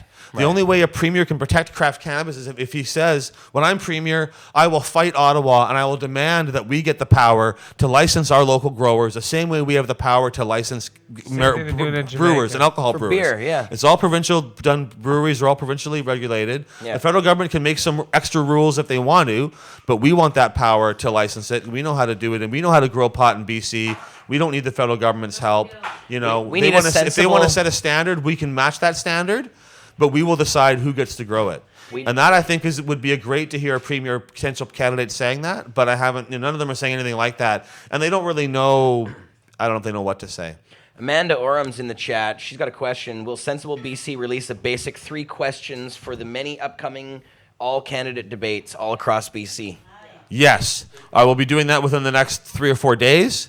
Should have that up early next week, and that's what I want to be pushing and people to ask. I've been tweeting a lot of that stuff, but I want to make it into a nice little 3-question package that we can then push all the candidates, and we'll try to compile the answers and have it available. But we've got to make sure this is an issue. And the questions will be things like, will you ensure the craft cannabis industry? How will you protect local dispensaries and help integrate them into legalization? Or will you not? Right. And how will you set police priorities? Or some of those kind of questions, right, within the provincial jurisdiction as to what their plan is for this, because it is important that we put this together. That's good. Thanks to Amanda for the question. Nanaimo in the house. And Tracy Curley just joined the chat Right here. on, Hi, Tracy. Tracy. Hi, Tracy. What's going on? So, yeah, I mean, man, I think, like we said, there's a lot of good stuff here. But again, I think, like I said before, I'm not even sure it really matters what's written in that bill. I think it's about how they enforce it. If they really choose to go out and do stuff, because look at what we had before. I mean, we had Stephen Harper, but Trudeau has actually stepped up the enforcement. So the laws haven't changed, but the way that they've been dealt with has. So, and I think it's true. There's been way more dispensary arrests under Trudeau. Right. But there's also way more dispensaries to arrest. So I'm not sure, like in the parallel universe where Harper was still prime minister. Yeah. It's hard. I don't know if there have been more arrests or not, but I think that they would have increased regardless, because there's more dispensaries to raid. Not necessarily defending Weren't they Trudeau. on the wane, though? Wasn't it going down rather than up? Like, I think over time that they were... Yeah, I mean, Trudeau's got to own it. I'm not saying that, but I'm saying part of the reason there's more arrests of dispensaries is because we opened a lot more, and so there was more Yeah, targets. I I'm guess not that's true. justifying it. I'm Yeah, just... it's like maybe I am. I don't know. I'm 250 just pointing out a dispensaries fact that that were there is 4 more years ago. places to Well, I raid. guess so, yeah. But at the same time, that doesn't mean there should be more raids. I bet you, yeah, there's got to be at least 250 dispensaries plus. But I still think dispensaries are winning this fight by large. Even though some are getting picked off, I still think if you look at the last 6 months, yeah, there's less dispensaries than there was a year ago or a year and a half ago. But if you look back with a slightly longer time frame of when I opened mine in 2008, we were the 3rd one in Vancouver. Mm-hmm. Now there's going to be guaranteed at least 50 in Vancouver that get business licenses, I would say, which Yeah. is not enough, but it's way better than 3, right? And Toronto had 5 or 6 or whatever undercover kind of dispensaries, or some were above ground, but nothing that open. And now there was over 100. Now there's only 80 or 50 left or whatever there's there now. Right. So it's gone down a bit, but it's not like, to me, we're still doing good, right? We got up to a peak, Right. it's gone down, but as long as that number kind of stabilizes, then I think that we're winning. Like we're getting places open. I they're think staying progress open, is being made, and we have to appreciate that, and it's fantastic and it's wonderful. But if there's still 100 and whatever dispensaries here, and if those all have to shut down, that's a real problem. That's destroying people's livelihoods. That's taking people's access away. That's that's a bad thing, not a good thing. So That's true. I agree with all of that. But I'd also say, like, Vancouver's got how many dispensaries? A lot now, and yeah. how many does Burnaby have? None. How many does Coquitlam have? How many did Port Coquitlam? You guys opened one up there and it Yeah. got shut down, right? That's true. And still so, got a few in although Abbotsford. and Vancouver's a tiny part of what the real the greater Vancouver. Yeah. So I'd almost That's true. like to see us opening more in other areas. If we can get 50 in Vancouver and 50 in Burnaby and 30 in Coquitlam or whatever, that would be like, I'm not like Right. I'd rather see more, but I think that And dispensaries sell are LP still- weed and LP I think it's a great seeds. time to is that Freddie on there or something? No, I that's- think we need this is a good time to open more dispensaries. Yeah. I think it's a good time to keep Yeah. pushing. This is not a time to be like, oh well, they got this now. it's a time to push forward because they're not doing this for they're not doing this for our benefit. They're not doing this because it's the right thing to do. They're doing it because it's a retreating defense against our civil disobedience. They're back and they go, okay, well you can have that, but you can't have this. Okay, well you can do this, but you can't do that. And we're gaining territory, but it's not. We don't get further by now waiting around. I think civil disobedience must continue. I think the ways we've gotten here, which is civil disobedience and court battles, and those things I think will continue. The civil disobedience will continue now, and the court battles will launch or relaunch soon after this law passes. And I think that there's plenty of potential to make huge change. Kirk was joking that he's not going to go on vacation anytime soon. That's his show. Yeah. So I am going to actually, speaking of Kirk Tousaw, I'm going to play a video by Mr. Tousaw or myself interviewing Kirk. This was just earlier. It's actually an audio file. I just grabbed him by telephone. He was nice enough to take a few moments to talk about his thoughts on the Cannabis Act, as it's being called. So let me throw Kirk on here, and we'll be back just after that to talk to you guys soon. Jeremiah here with attorney Kirk Tousaw, a cannabis superhero in a way. You definitely have heard him before on this show. What's going on, Kirk? Well, it's a busy time, isn't it, Jeremy? It sure is. Some big news announced yesterday by the government of Canada. Legalization, quote unquote, is here. Kirk, what do you think about some of the stuff on their agenda? Well, look, I mean, I think it's important to recognize at the outset that the pathway to legalization is exactly that. It's a pathway and a journey, and we've taken a small step along that path, and in some senses an historic step. This is the first time that legalization legislation has ever been tabled in the House of Commons, the first time cannabis policy reform has been tabled in the House of Commons in more than a decade, and we're only the second country in the world to be contemplating the legalization of cannabis at the federal level. So those are all good things.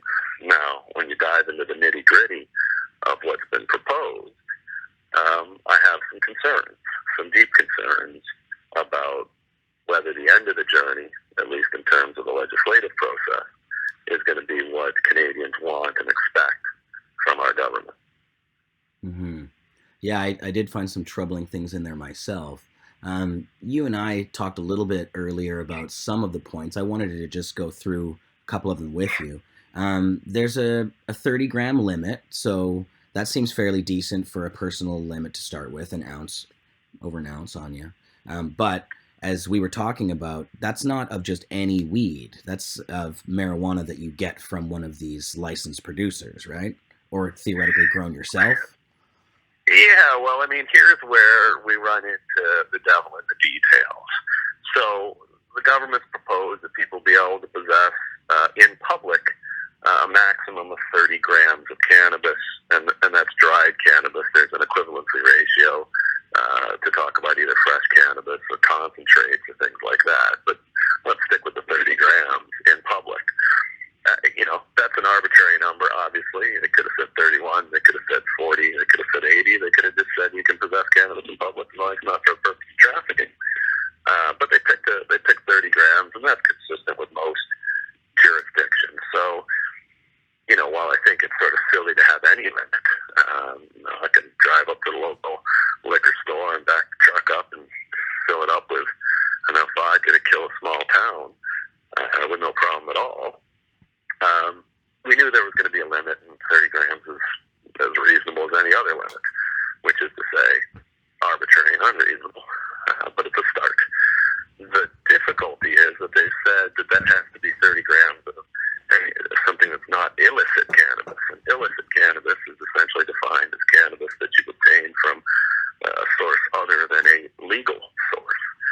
That presumably means, if you go into your local store and you buy cannabis that's been produced by a lawful producer and sold lawfully, you're perfectly okay.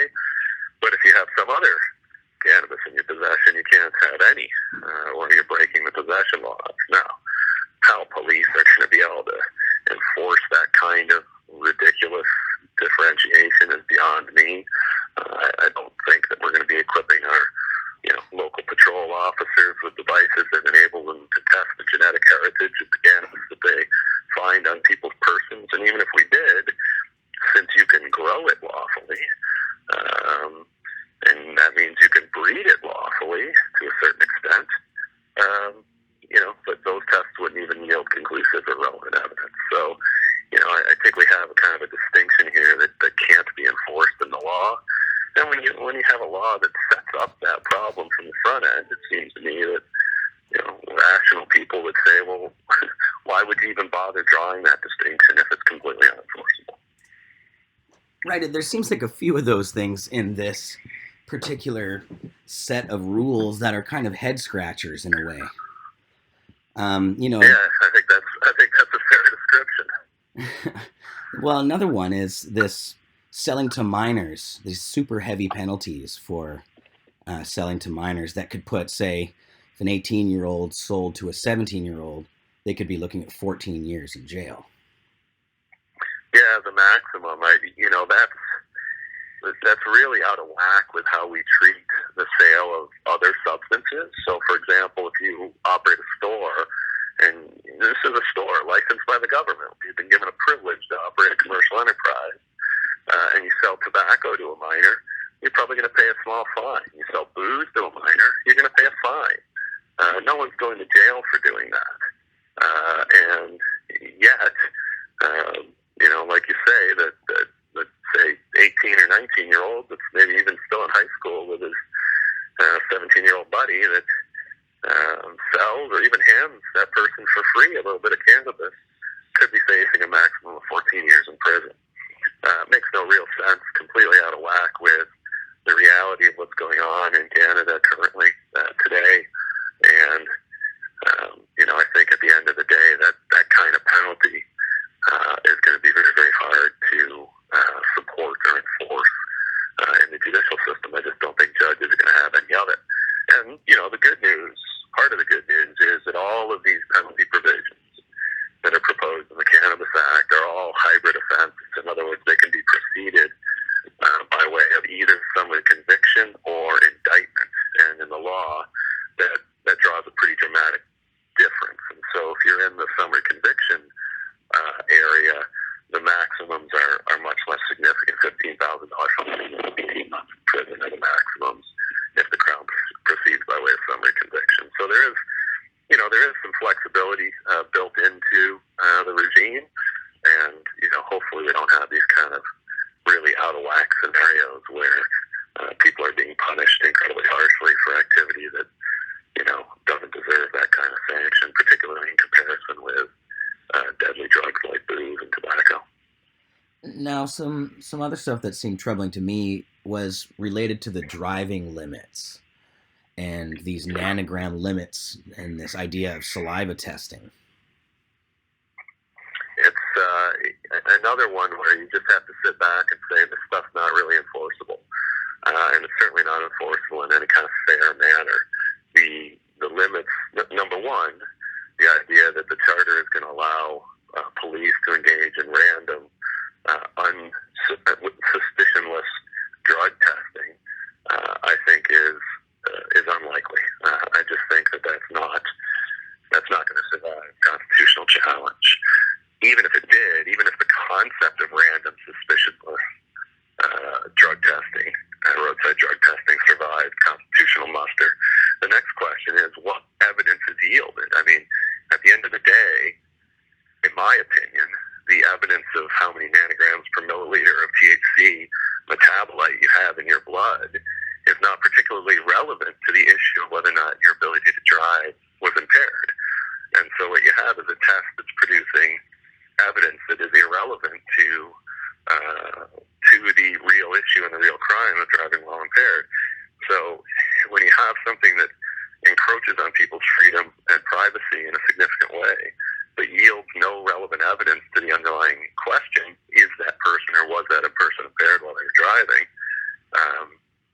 it just looks like a real mess that can't survive the first set of challenges. And oh, by the way, the nanogram per milliliter limit is so low, so shockingly low, that, I mean, really, you could have consumed cannabis a week ago or 2 weeks ago and still test over the 2 nanograms per milliliter limit. the evidence that's being gathered by these highly intrusive methods.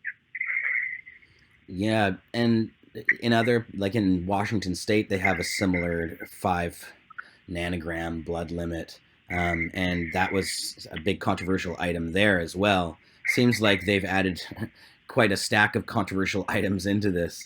And of course, one of the biggest ones is who can actually sell marijuana.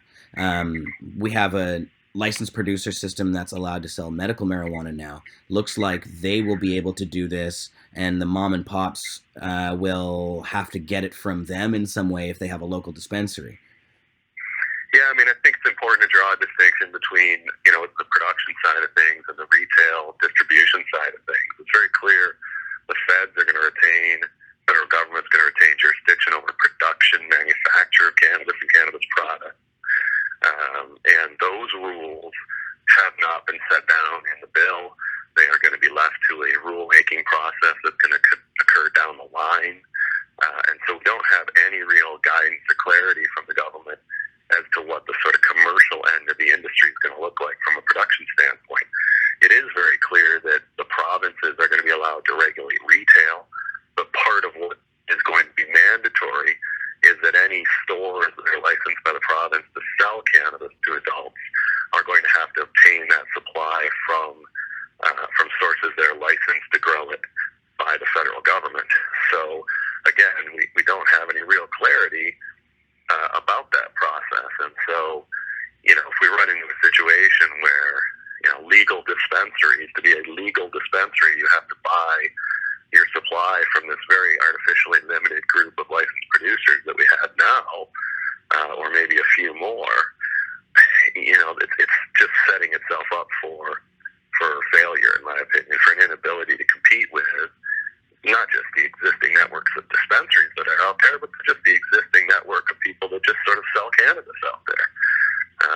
We have to remember that virtually all the cannabis produced and sold in this country right now is done unlawfully.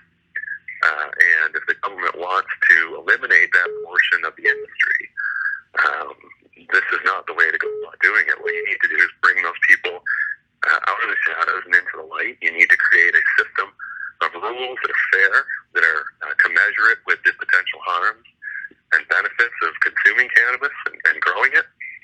And you need to make it easy for Canadians to participate in the legal system, as opposed to going and sort of doing what they've been doing for the last 100 years, which is just breaking the law in order to have access to cannabis. So, there's a lot yet to be determined, and I think each province is going to look a little bit different on the retail end, but certainly one thing I think we need to be advocating very hard for over the next year or so as this moves through the legislative process is some kind of carve-out that allows provinces to have some regulatory role in licensing small craft producers that want to supply a local marketplace or to have on-site sales, much in the way that vineyards or breweries have special licensing if they're simply going to be supplying sort of their local communities from the place manufacture. It seems to me that kind of role ought to be regulated by the provinces and not so much by the federal government, which, if you want to license the sort of big players in the industry, and they're going to be there, they're there in every industry, that makes some sense. But there's no reason if somebody on Vancouver Island, British Columbia wants to open a sort of a vineyard model cannabis farm with a little, reception area and tasting room and some off-site sales. There's no reason that should be regulated at the federal government level. That should be within the jurisdiction of the province. Mm-hmm. Now, Kirk, what about extracts and edibles? Were they mentioned in the report? Yeah, pretty silent on that point. It really looks like, at least at the starting block, there's not going to be a provision for sort of pre-manufactured edibles. There's going to be some provision for the sale of cannabis oil, and people are going to be able to, make their own edibles and extracts. It does seem like there is some thinking going into concentrates. One of the things that this has done is set up an equivalency factor where a quarter gram of concentrate equals 1 gram of dried cannabis for purposes of the 30-gram possession limit. looking into that. And there is also, as there is with the ACMPR, a restriction on the use of organic solvents to make derivative products, basically things that can blow up, which, again, I think is the problem here is that, government sort of 10 years in the past in the extract industry, I mean, when open blasting with butane was the way people were making butane-based concentrates, for example. Well, sure, there are some safety risks there that you need to address, but if you're running a high-quality lab condition closed loop system, nothing's going to blow up. And so, those kinds of automatic restrictions on the use of particular things like butane don't make a lot of sense in today's industry. Yeah, absolutely. Now, Kirk, I really thank you for being here. I don't want to take too much of your time. I know you're really busy at the My moment. pleasure, man. We'll definitely, My pleasure. yeah, I'll love to talk to you again on this issue. There's lots to go through here. I'm just wanted to ask you if there was any other red flags you saw or any other things to bring to attention. Well, I mean, I think what I would like people to remember is that, this is a step on the path. There's a legislative process we need to go through. It includes hearings before both the Justice Committee, I would expect, and the House of Commons, as well as potentially committees in the Senate. There's a lot of opportunity for advocacy. People need to, make their voices known to their local members of Parliament, their local members of provincial legislative assemblies or provincial houses, territorial governments. I was just my neighbor's actually my MP. Grew up in my neighborhood. He was back for our Strata's annual Easter egg hunt, and so all the kids were running around gathering up Easter eggs. We had a nice chat about the legislative process, and he's the NDP justice critic, Alistair McGregor. Great guy. Has been taking the government to task, particularly not for their refusal to grant amnesty or stop busting people for simple possession while this law gets debated. And I certainly extended to him my thanks for his advocacy and his rational comments on this issue, and said, look, it's a long path, and when the opportunity comes, I'd love to come talk to the Justice Committee and try to explain why some of these restrictions and some of these sort of ideas contained in this legislation don't make a lot of sense and aren't going to be able to be actually practically achieved when push comes to shove. And I think that's the kind of thing we need to be doing. Everybody needs to be doing, because at the end of the day, politicians are supposed to be guided by the will of the voter. And so we need to be telling them what our will is so that they can understand it.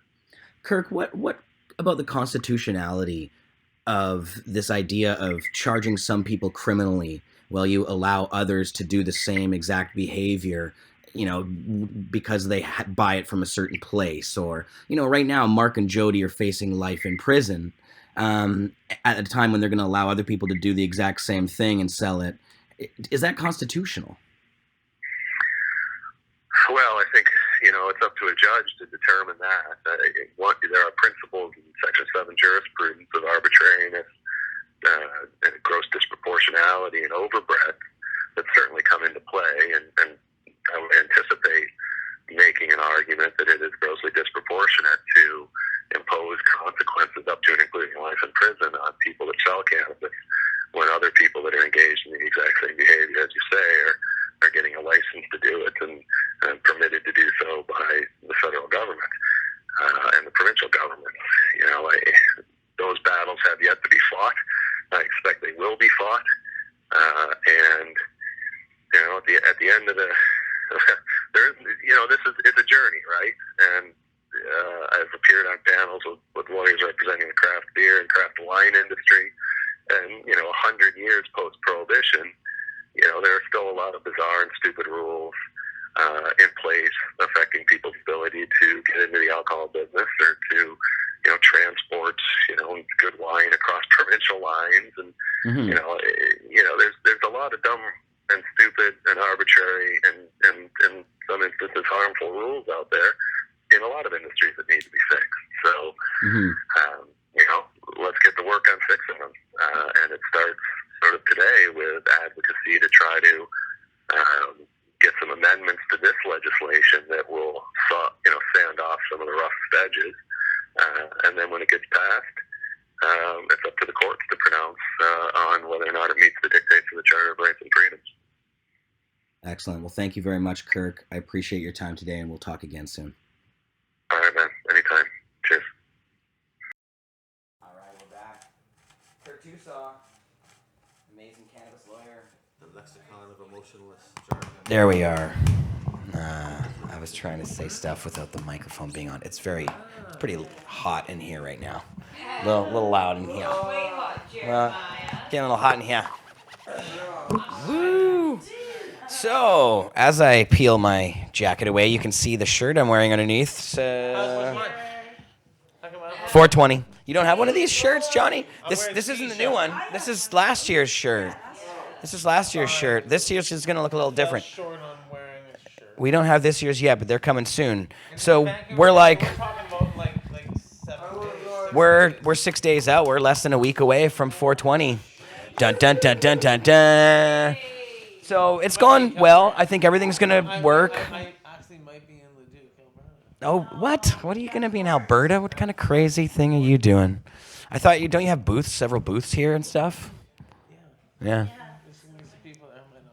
Oh, good. Sorry, guys. I've been turned off. I was just being quiet. Yeah. So, yeah. Yeah, no. 420. It's coming up very 6 soon. days away. Going to be sunny. It's going to be very sunny. That's how I know it's going to be a good day. It's like this every year. Is it going to be sunny? It's supposed to rain. I hope it's sunny. I've been watching the forecast, and it keeps switching and every day. Yeah. Every 8 hours, it's something different. No, I know. That's how it is so, every year. every Every year yeah. it's going to rain on 420. Every year it So rains I a little hope bit in the it morning, just- and every year it's nice. It was and every year beautiful we have a last beautiful year. time. Wow, that's good. And It was- every year it's epic, and this year is going to be the largest 420 in history. We're going to see you all there, Vancouver, Sunset Yeah. Beach. It will be epic. It will Fly definitely be in. epic. I know it's like sold out. You can't even get a hotel right now. It's so packed in here for 420. So if you haven't got one, you're done. It's going to be, come on down to Sunset Beach. It's going to be packed. It's going to be the biggest one ever. So, and not just here in Vancouver. Keep it down. You don't have a microphone. All around the world. We have Toronto and Ottawa and other places across Canada as well. And we actually have, I want to bring Carly and Neil on to talk a little bit about what's going on with that. So Dana, What's going on? I wanted to say thank you, Dana, Dana for was just coming rolled the on. joint. He's You gonna just spark rolled it the down. I just rolled the fatty. joint. I'm going to go You- smoke it you by could go- myself. Really? A Did you little just- you You birthday can sit right there. joint. You can sit right over here and smoke it, Dana. There's a The chair. guy rolls a we'll big see. fat Right joint. there. You I can't didn't There's, come finish on. there's also a rolling all couch the back weed there. up. Or, Neil can sit on your lap. I'm sure he'd be okay with that. Come in. Hang on. I'm going to roll. Okay, Neil's gonna put his red shorts on. We're just gonna watch Dana roll a joint. I got a mic and my joint. I can't. Yeah, and so what I wanted to do was actually play Carly's 420 promo video. So why don't we do that while you guys shuffle around over there? This is the 420 Canada 2017 video by Carly Marley. Check it out. Uh-oh, that's not it. This is in the way. Well, there it this is. is what's how it's gonna Nice. Okay, here we go.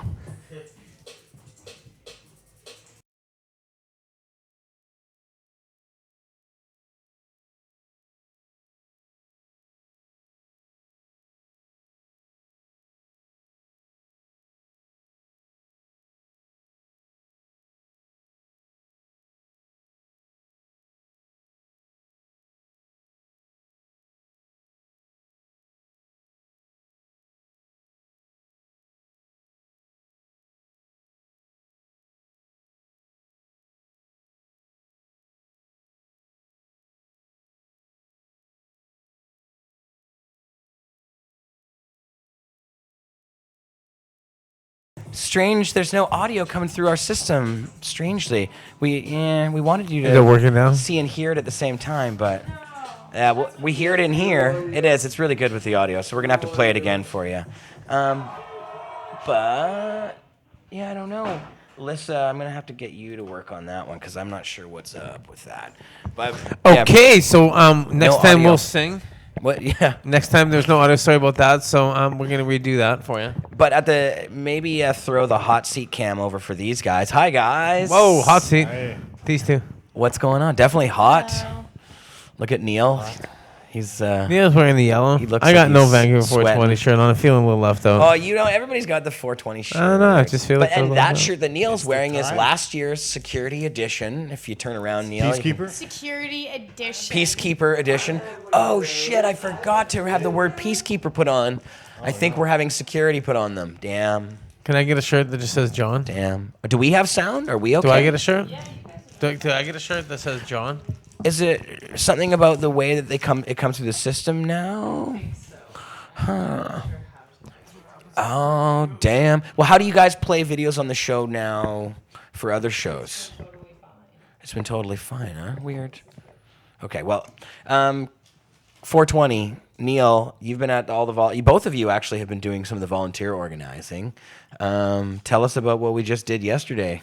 Yeah, good crew out yesterday. Had like 30 people come, and we had representatives from the city and the fire department here as well. So we went over some of the things to do with procedures for the day, where the safety stuff's going to be, and how to set up the booths and all the things that the city wants and stuff like that. Very good meeting. There's a lot of sacred herb being inhaled while the meeting was going on. I thought that was good too. It was cool to see the city people there. Yeah, it's we have a really good relationship with these people for sure, and hoping for a very good day. But yeah, busy times. Lots of people involved. Lots of people getting really excited about 420.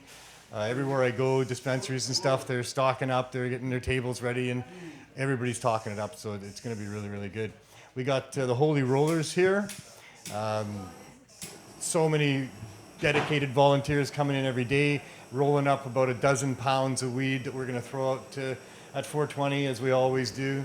So that's very exciting as well. We've got some good sponsors helping us with that. We've got, we're looking forward to an amazing day. And like Jeremiah says, it's going to be sunny, because if it's not sunny, then, well, the show must go on, but it'll be a little bit different in the rain down there. It's always sunny. Our hearts will shine. It'll be sunny in our hearts, that's for sure. You know John. what? And no matter which way you look at it, 420 has always been an epic event. We've always been threatened by rain every year. And every year, it always works out. Only once did we go and retreat to the other side of the art gallery and get undercover there. Other times We like hung out underneath the front, and we got kicked move out. to the back there one year. But other than that, like you said, there's a couple times it sprinkled in the morning a little bit. There was one year where it snowed. They had the Terry Fox run going on at the same time that morning. But by the time the Terry Fox run was done and we started setting up for 420, the sun came out. There was no sign of snow by the I time can't we got remember the the show going. snow. So yeah, I think Mother Nature really likes our event for sure. It seems to be. So touch wood. It's because we're appreciating Mother Nature. Yeah. Mother Nature loves the green. It's all about the green. What are you dabbing on over there? I'm dabbing on some MK Ultra from Island Fire. Oh, very nice. And that's Dabby Duck. There's a lot of people that help us out with 420. I'll give a shout out to Weeds, Glass and Gifts and Health Lifestyle Dispensary. Buddingham Palace Online Dispensary is one of our sponsors this year. Mount Pleasant Medicinals, Vancouver Dispensary Society. Dana was just here. He represents them. And Cannabis Culture for sure, and all that they do, allowing us to have the Holy Rollers here. And the Holy Rollers themselves. A big shout out to all the people that come and help us roll these joints to throw out to people. We have a good time every day with that. So. Oh, do we have some of those posters, Carly? Or somebody could actually, do you think you might be able to On go the grab? desk? Or J-Mac? Just off my desk, there's some 420, the new 420 posters in there. I'd like to show them off and read out the names of the sponsors on our list that have sponsored the poster Yeah, and there's a stuff. whole bunch of people that help out with 420 for sure. Yeah. Make this thing happen, including all the volunteers. We had like 30 people there last night. There's more than that show up the day of. It takes a big crew to make it all happen. It's one of the biggest events in Vancouver that happens now. So. And we need more volunteers. Sure, yeah, we need people that are going to show up, not just on 420, but actually 419 as well. We're setting up the stage. We're doing all the grid marking out and stuff like that. So we do need people there on the 19th. That'll come around 9 a.m. and we're willing to work around 6. And going to be camping out there. So if you want to stay on the beach in Vancouver overnight between 419 and 420, Yeah. a great opportunity to have some fun doing that. I'm sure there'll be lots of magical vapors inhaled on the 19th. Yeah, there definitely will be. Here I have a poster here. Let's show this off. This is our new It's a sun umbrella. Dun, dun, dun, dun. Yes, that's a That's a sun sunshade. umbrella. And you can see the little sand bucket down there. There it is. Yes, yes. That's because it's so sunny that day. And yes, you can see our sponsors on the bottom there. We have Cannabis Culture, of course, Sublimator, our good friends at the Sublimator and Rico. They're going to be there at 420 as well in our Dab Bar area set up. We have Beard Brothers, the Beard Brothers Society, Canadabs, and I believe that Canadabs will also be in our Dab Village. I think they're going to have... Village. In the Dab Village. Dab That's just Village. yeah. So this year we're gonna have to the side of the stage a little Dab Village area where we'll have basically just Right in front a row of Medtainer tents. booth. It's right actually close to the Medtainer booth, Right just across. next to it. I don't know how that happened, but You know what? Just Friends in high I know some places. people. Because you can put dabs in the Medtainer too, right? yeah. Well, actually, that's you're what not I'm in the carrying Dab here. Village, but you're just next to it. This is what's in this one. That's one that's in this one. I carry want my a dabs. I want a in 420 Medtainer that color. That color's dope. there. Woohoo! This was last year's 420 Medtainer. Smell proof. And this I want year a we'll green have the one. 2017. There's only 144, and there's With the new only logo certain on it. colors. And going to the beach, John, Yeah. they're waterproof, aren't they? They're actually completely. You can throw them in the water. You can just give them a little Airtight, push. watertight. They'll float to the Smell other tight. side. So if anything Smell happens, tight. throw all your Medtainers in the Uptight. water. They'll float. Get them on the other side. Yeah. What's it's driving good. me crazy is that there's a brand new clean bong sitting right there Brand new. on the desk I brought you for the show. Oh. And you haven't hit it Well, it doesn't have any weed in it though. Well, weed. We and need you've weed. got some Medtainers there, so you've got all the parts to the equation, and I think that we should add them all together and smoke I some don't see bong. fire. It's Okay. a pretty looking bong, actually. I like the colors, Rasta style. Thought you would like it. So I haven't gone through my list of sponsors yet. Go through your How list of come I'm not sponsors. on there? Shh, Johnny, because you We got hung up on Medtainer. only got the screen Dab bar. sponsorship. Dab I Village. could have put Medtainer on here Toker poker. if you There's wanted both them of on that there. can also be on there. on this one. Should have had them all on there. Well, we could have thrown. I'll throw them on. I'll throw them on the next poster, on the music poster for you. Yeah, you did the big screens. So Johnny's logos are going to be up on our big screen. And if anybody out there wants to have your logos up on the big screen, we have a giant video screen that plays people's logos all day long in front of our crowd. And so, if you get one of the packages, your logo gets seen basically like it'll get flashed hundreds of times. All day Thousands. long. Mine gets, Thousands. my logos get flashed every 5 seconds. So if you make it in between. And with Johnny's face like this with a thumbs up. Yeah. No, you know what? It's Dirty It's Dave. a good message. It's a good way of getting a message across and what you represent. And of course, for me, it's both standardization and stuff like that. So I mean, certain things that everybody is, and Sunset Beach is a great way to actually get your message out there. So of course, there's lots of space available on all of the different platforms. We're on stage. Yep. We're shouting out. We're throwing out T-shirts at 420. Yeah. We're throwing out Medtainers. We're throwing out Cannabis. Medtainers, a we're big throwing sponsor. Out joints. We're throwing out all kinds of stuff on stage and stuff like that. So make sure you come on down there. And Jared's gonna keep talking because I love to talk about Johnny loves this plant. to talk about and I know. about the Medtainer. And well, you know what? They're fine. They're And I love to talk about it too because it's my favorite grinder. And I'm not just saying that. I always say that, but Cannabis it's- Culture. Aw. Is Wait a there second here, 15% that's off got my right bong now on cleaning cannabishq.com? what do you put bong cleaning solution into Subliminal Medtainer? Well, Message they're brought to you water- by Carly. So of course At least I it's do. soap. That's why it's spilling all over the place. I know. We need. Yeah. Neil, can you So, grab that stuff? Over there for Also us? on our list, Crop King Seeds, of course. Kyle is. You know Crop what? King. They sponsor lots. They're one of our big sponsors. Well, you know what? They're Kyle sent me a message. You know what? He's gonna have a big banner on stage. It's kind of like next year.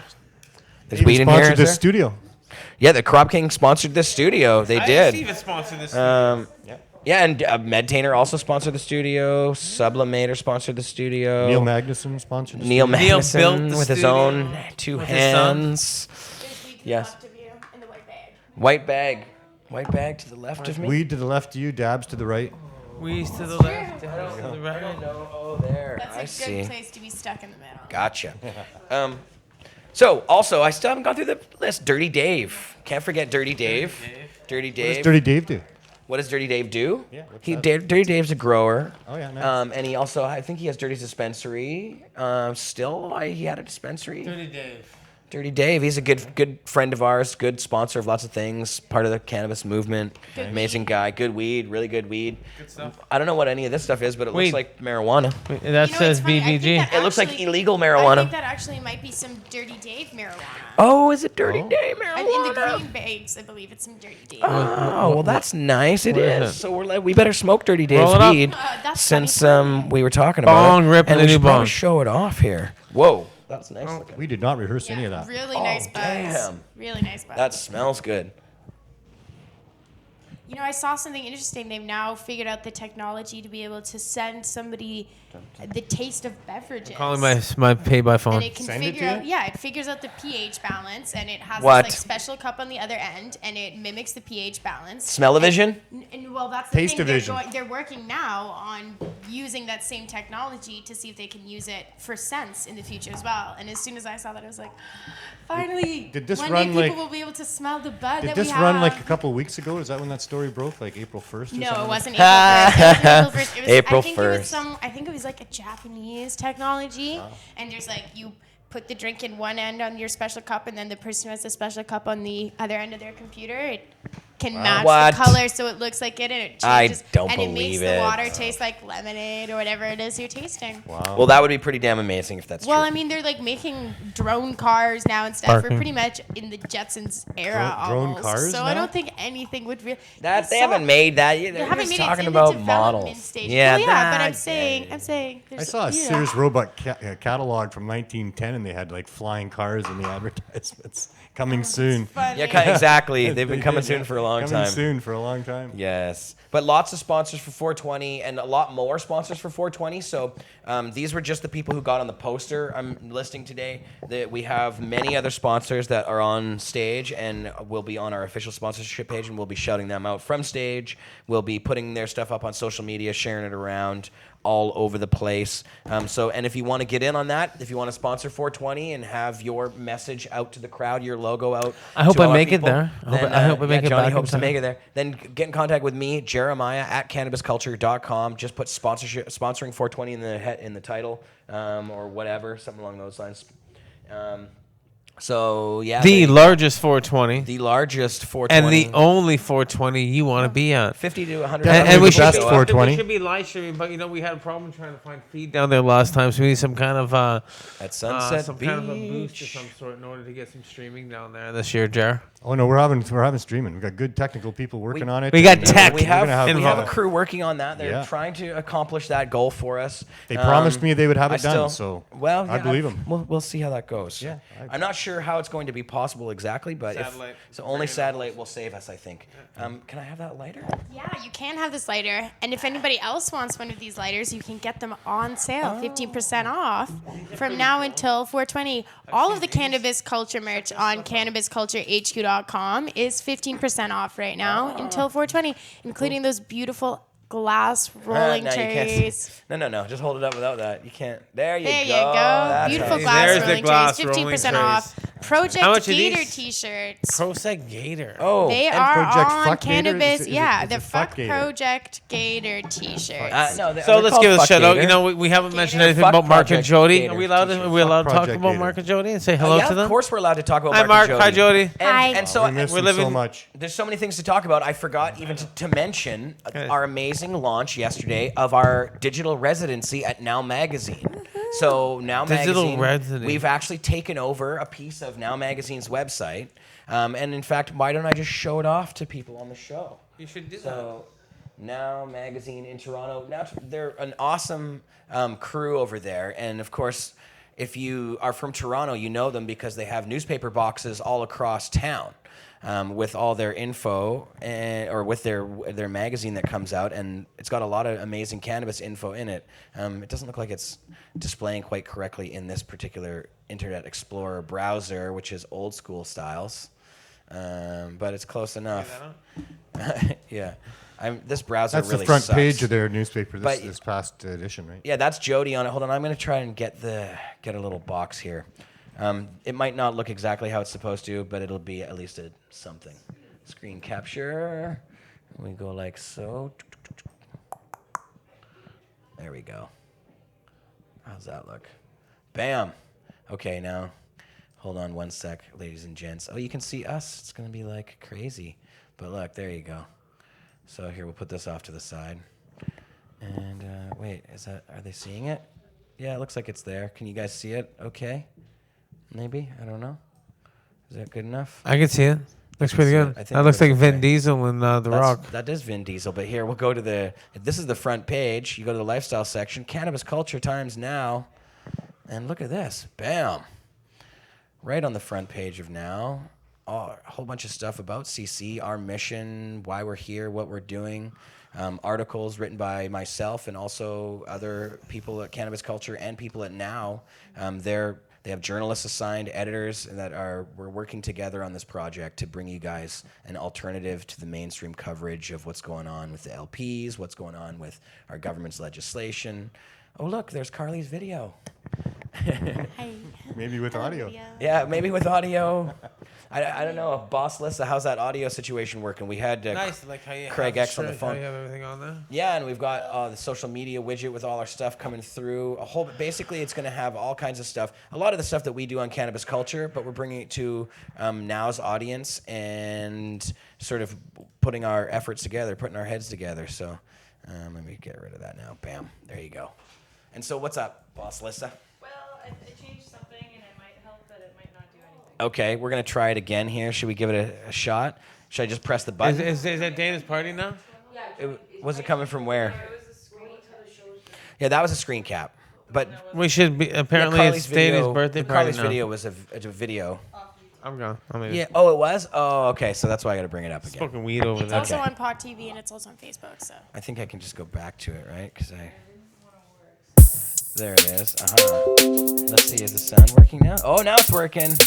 Yeah, I see the sound working there now. Yeah? Yep. Okay. I saw it working. So, okay, now we can actually play it properly. Okay, I'm going to move this over. Let's see. and we'll rip Yeah, bong while we look do at it. that. We're all And rip excited. the bong while you do it. Excitement. Uh-oh, it looks like it's full volume now, or like it looks like it might be hurting people's Turn ears. it up. Is it making some sort of weird sound? Look at it's full volume. I don't want to blast people's ears out. How come it's all the way? That doesn't look like it's working. A second ago it was working. But okay, we're gonna try it anyways. Hopefully it's not ruining your guys' ears out there. Let's because look at this full blast volume for some reason. I don't know what's up with that. Okay, we're gonna try it again. So here you go. It's a lie. Uh-oh. Here we go. Play you.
Very nice. Great work, Carly. Thank you. Sorry, it's hard to play the damn video here. We're screwing around with it. It's got to be a better way. What we really should do is just download them instead of screenshotting them. There you go. In the future. So yeah, it's going to be a big day. Lots of stuff going on. Check out all the 420s across the country in your All over the town. world. All over the world. Start one if you don't have one there already. And if you don't, start it. If you wait till you can't start one in your front yard. Exactly. 420 in the front yard. Just don't, Sell get arrested. weed. It's hard to do hug power Sell by weed, yourself. give away weed at but- 420 to keep all the traditions going. Yeah, throw weed out to your neighbors. Yeah. I'm going to hit this bong right now. Do it. The Rasta bong. I got the decapitated ducky I have dabber the here. lethal glass dabber. Oh well, that's much nicer than poor Jeremiah's. It broke. And then I got this. Ducky Like I said, I got this dabber. rosin here, and Oh, rosin. Ooh. And it's compliments, like I said, it's Is there a story Bruce behind the Montana pipe? Farms, and he grows with Medi-1. He's all organic. Very And nice. then he uses the trim bins whenever he hang dries. He uses the trim bins, and he takes the trim from there, and whatever he has left over when he does the trim, because he's such a great guy, he actually likes to show up and give me the sift, and then I show him how to squish it, and I show him all the different colors and the reasons why we have the different kind of what you have going on here. And in return, I get some freshly squished resin. Nice. Very cool. There you go. How'd that Squishy, bong squishy, squishy. That bong, it worked well. I didn't get I feel the good. bong rip. What happened? You want a bong toke, Johnny? Yeah, I think everyone wants a bong toke. It's just been sitting there in the corner, tempting do everyone it. for so long. Where did that bong come from? From the lounge, you can rent bongs Is that- here at the is that lounge a at 307 hand-blown West bong? Hastings. I see. I'm not sure if it's a hand blown bong. It is a mass produced bong. It's not a locally China made glass. bong. China. China glass. Unfortunately, Whatever. with the lounge, I'm gonna just take because over here how with my so little many red beer. hands get on I the actually bongs, have it's a good bowl not to for risk this, breaking so them. I'll pass this over. Ooh, thanks. Somebody hit that. Gladly. So we're gonna get You have high, the and then lighter. we're gonna wrap this up. I got all kinds of stuff to do. Plus, it's Dana's Why birthday. don't you pass me the Dana's lighter, birthday. and I His can birthday pass you right now. Dabby. What's that, Dabby Duck? Oh, sure. I'll have a dab out of Dabby Duck. I'd love to. What do you got? Oh, that's that MK Ultra. Nice. Yeah. Is so, that rosin? oh man, it's been crazy getting ready for 420. I haven't announced some really big news about this 420 that I've been waiting to announce. You gonna do that now? I can't yet. Oh my God. I know- can. I'll tell No, you. you can't. Come to my channel You're not tomorrow. I'll allowed. do a video all about it. We'll call it Johnny B's Important Notice About I'll be 420. releasing the poster tomorrow, though. Okay. See, that's why I can. I was So going to people show you the should come, poster. in other words. actually. They should just show Well, up on we might 420 have a then. big musical act or two at 420 this year. What's that? Lighter. Oh, I wrote this one. There it is. Come for the 12 pounds of free giveaway and stay for the bands. Yeah, exactly. Either way, there's going to be a lot of fun, lots of free weed, lots of activist speakers. And not only free weed, the Is it ready? market is Time? extreme. When's it ready? I didn't heat it up. Oh, you didn't heat it up? No, it was already difficult enough to pass it to you. I can't pass it to you when it's hot, too. I don't It know just what's never going worked out. on. Yeah, that farmer's market, that's pretty special. The farmers market is very special, and so it's great for people in the area or in Toronto too that want to go out and see the local businesses and the industries, see what there is out there. I had a lot of fun last year. That was one of my favorite parts. Well, it's just I'm like gonna have walk this- around, see the businesses I'm gonna you be able to maybe walk haven't around heard this year. of, try some of their products, see what they you know have out something? there. So I think ju- that's and just another breathe in the not freedom. just the giveaways, but the opportunity to like go on your 420 shopping spree. End of the day when they like. Yeah, it's Yeah. good. It's good. It's good. You It should just smells definitely like come down. freedom there all day long is what it feels like, you know? Yeah. Smells great. like freedom. I'm gonna Smells like have freedom. the mystery box Vancouver at the booth 95 maintainer booth there, and it'll be a mystery box, and that mystery Yeah, box. every will year, be- can't wait to see what these different booths and, Yeah, and so groups we come have a up with, you maintainer know? mystery box, and we have some green planet in there, some puffs. We'll have some Toker Pokers, Bovida, Medtainer, cannabis culture stuff in there. It's going to be a kind of cool little smokers box, mystery box. It's $42. There's only 42 available, and each box will be worth at least a minimum of $100, so it'll be kind of a little hype. So definitely come by and check that out. You'll have some fun with that. Always getting in to helping with the carb capping. Is there a little bud over there? Where'd the bud Don't you understand, Johnny? That's what a co-host job is. That's what I'm on. See, this is what I'm. It's like, can't you see? I've been an That's it. apprentice. That's Okay, it. I've Why been they an have apprentice. co-hosts so that you know you can have somebody It's help you true. out. He's with like, would you shut up? It's Bong just rips. a dab over here.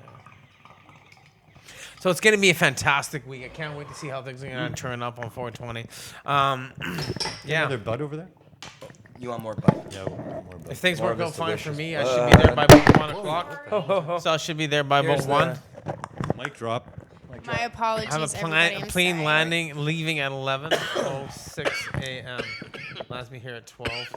Wow. So Jody will be here to speak. Jody? To speak at our Sunset Beach 420 at this one. Jody Emery, and then she has to fly out that night to be in Toronto the next day for her court case, which is on the 21st. See, I have to fly in on the 20th, go to my court case, fly in on the 19th. They'll tell me on the 19th or not if I have to go. If I have to go, I have a plane booked for that night, red eye in, spend the night, cabot there, be there, so my 9 o'clock, talk to the Crown, give them my piece of papers, make the 11:06 flight, back here by 12:36, should be here by 1:32. If not, I'll watch you guys live. Do you think Pod TV has more stars than any other network who either are or have been in trouble with the law. What's that mean? I'm not in trouble. I did nothing Like, wrong. arrested or in jail. I was I think per wrongfully like arrested capita, and charged per for capita, absolutely- we have more. Well, you know what? But I mean, Like, there's lots of here's criminals. The whole thing. I mean, You got I your did Bill absolutely O'Reillys nothing and all wrong. those guys, They but- seized. Trafficking I know. No, but you don't have to though. You don't have to. You don't have. No, you don't. You don't. You shouldn't have. The I don't think 24-hour you have to hotline that have they your can paperwork access to, on you. please, then they have Yeah. to. They want you to have it on you, but I don't. Is that So true? it was great having that little legal, broadcast that we so. talked all about. That's right on all that paperwork links to do and exactly what steps to follow. I think that was about 2 weeks ago. I think it was a Johnny B show. Definitely check out those last episodes. I followed all those steps on what to do. I failed at certain things to do. At the same time, so do the officers. So, But that at doesn't one mean they can point, criminally charge you. though. They should.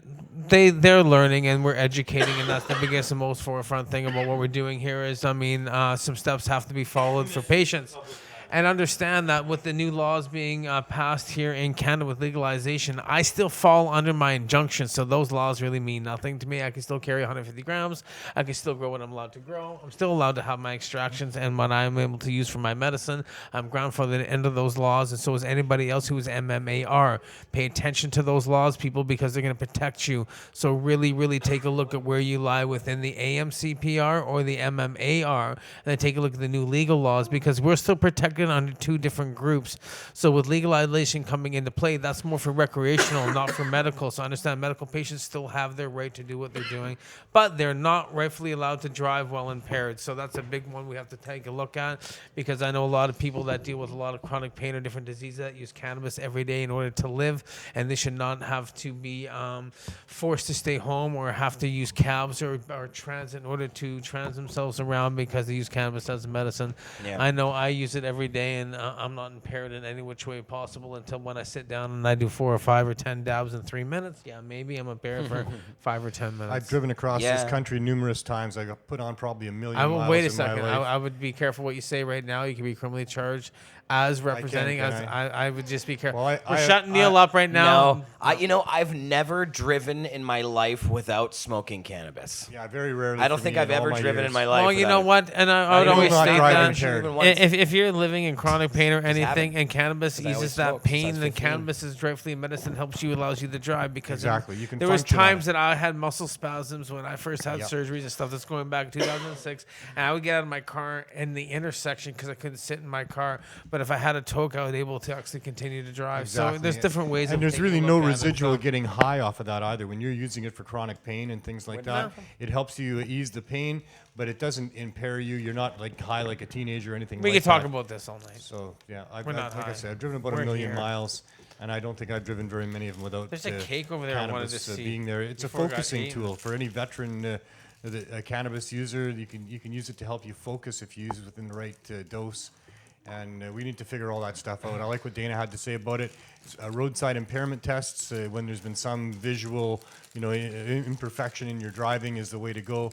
Fluids, that's an invasion of your personal medical privacy, and it's not the way to tell if you're impaired. Certainly not with cannabis, not even with alcohol and all. They're trying to sap and purify our precious bodily fluids, like I've- Dr. Strangelove. Yep. That's happening. I've been saying it for a while, and I will keep saying it. But it's a ridiculous thing to be trying to monitor the roadside testing this way, because what's different about cannabis and alcohol is the kind of substance where you have one too many beers and you go, I'll be fine. And will actually give you that extra bit of confidence that you shouldn't have, and it will actually impair your judgment. Cannabis doesn't impair your judgment in the same way. If anything, it makes people a little bit paranoid and a little overcautious. And if anything, someone's going to be a little bit more careful than they should behind the wheel. And usually, not usually, every single time I've ever seen somebody smoke a lot of weed and they're a little bit too stoned to get behind the wheel, they say, you know what? I'm going to wait a little bit. I don't want to deal with a cop. I don't want to be driving 20 kilometers an hour by accident. I'm going to drink some water, do it all the time. have Like a you say, a bowl of little more- I would have to cereal, leave to watch go a sitcom, home. and that's it. And then they're good. And then they're fine to get behind the wheel. And that's all it takes. It's just relaxing for a little bit. It's different with alcohol when people, it doesn't impair your judgment the same way. You're aware of whether or not you're in the right mind state to drive. I don't think most cannabis consumers would be irresponsible enough to get behind the wheel, say, right after taking a gram dab. I think most of them would know to wait until they're not actually impaired. Well, now they're looking at not basic adults, but as kids and stuff like that. That's what Novice they're into. users, people outside their So I dose mean, regimen, it's like those with sorts me. of things. I used for to sure. I used to I mean, hang the out in thing Vancouver is, at night, it's- and I wouldn't dab an hour before I leave because I knew it just wasn't right. I have an hour drive. It's late at night. I'm not gonna do a bunch of big dabs at 9 o'clock and get in the road at 10 o'clock and go home. And all my friends would go, "Why do you want to dab?" So I got an hour drive home. So I'm gonna take that little added extra precaution. So I think as an adults we take those precautions, but at the same time, I would be over the limit if I dabbed how I dab and drove 2 hours later. Yeah, and the thing is, it's really not that hard to use your judgment with this kind of thing. Because with alcohol, anyone who's taken their smart serve or any sort of similar, bartending or serving license knows that the entire thing goes, okay, so this is what alcohol content means. This is how somebody's affected if they weigh this much, if they drink this often, if it's this kind of substance. And it actually breaks down all of the different factors, and all of those factors are the same for cannabis too. How often somebody uses it, how they're using it, whether it's a concentrated substance like liquor or dabs, or if it's something that's a little bit more mellow, like having a beer or bud. Those are all factors that you can use when you're supposed to be monitoring how intoxicated somebody is as a bartender. And you can use those same things when you're monitoring how impaired somebody is when it's any cannabis situation. And it's really not that hard to tell. And the thing is, most of the time, people will just go, I'm just going to take a nap. Like the amount of times I've seen people, I'm just going to take a dab nap on the lounges. You see people like KO'd all the time. And that's fine, whatever. Go sleep it off. We'd rather that than have you get behind the wheel, and we're not going to kick your ass out when that happens, you know? That's the whole point of it being a safe space. But anyways, now I'm ranting. No, Get that's everything 15% off. Cannabis Culture merch. Oh, 15% off. damn. CannabisCultureHQ.com. Certainly not fans of impaired driving at all. I mean, No, taking other people's no. lives in your hands, and it's not right to do. So, I actually don't but drive the thing because is, we want I'm to get so this right, freaked because out we by also it. don't want discrimination against people, Exactly. and for people to be penalized when they're not impaired. It's up to the individual to know whether they're impaired or not. And like you say, cannabis users are much more responsible with respect to understanding that they are impaired at times and not driving than alcohol people. But alcohol dulls the senses, and cannabis lights them up. I mean, it enhances you, which can be impairing for people. It can be overwhelming to people, especially novice users. Novice users, for sure. So But there needs to that's be the same with education around alcohol, that. right? And like you say, it's very simple, really, that the police officers just need to understand how to do simple impairment tests to tell if somebody is or is not impaired. But the whole idea of taking fluids and deciding whether you've got a certain amount of this or that in your system, when it doesn't clearly make many people impaired, that's just a violation of our natural rights. And if they're going to take away the right of driving or the privilege of driving based on that, well, that's more discrimination against cannabis people for no valid justification. Yeah, I completely agree. What else is and the new? other thing is too, there's seizures. As one of the medical patients, a lot of people use cannabis to treat seizures.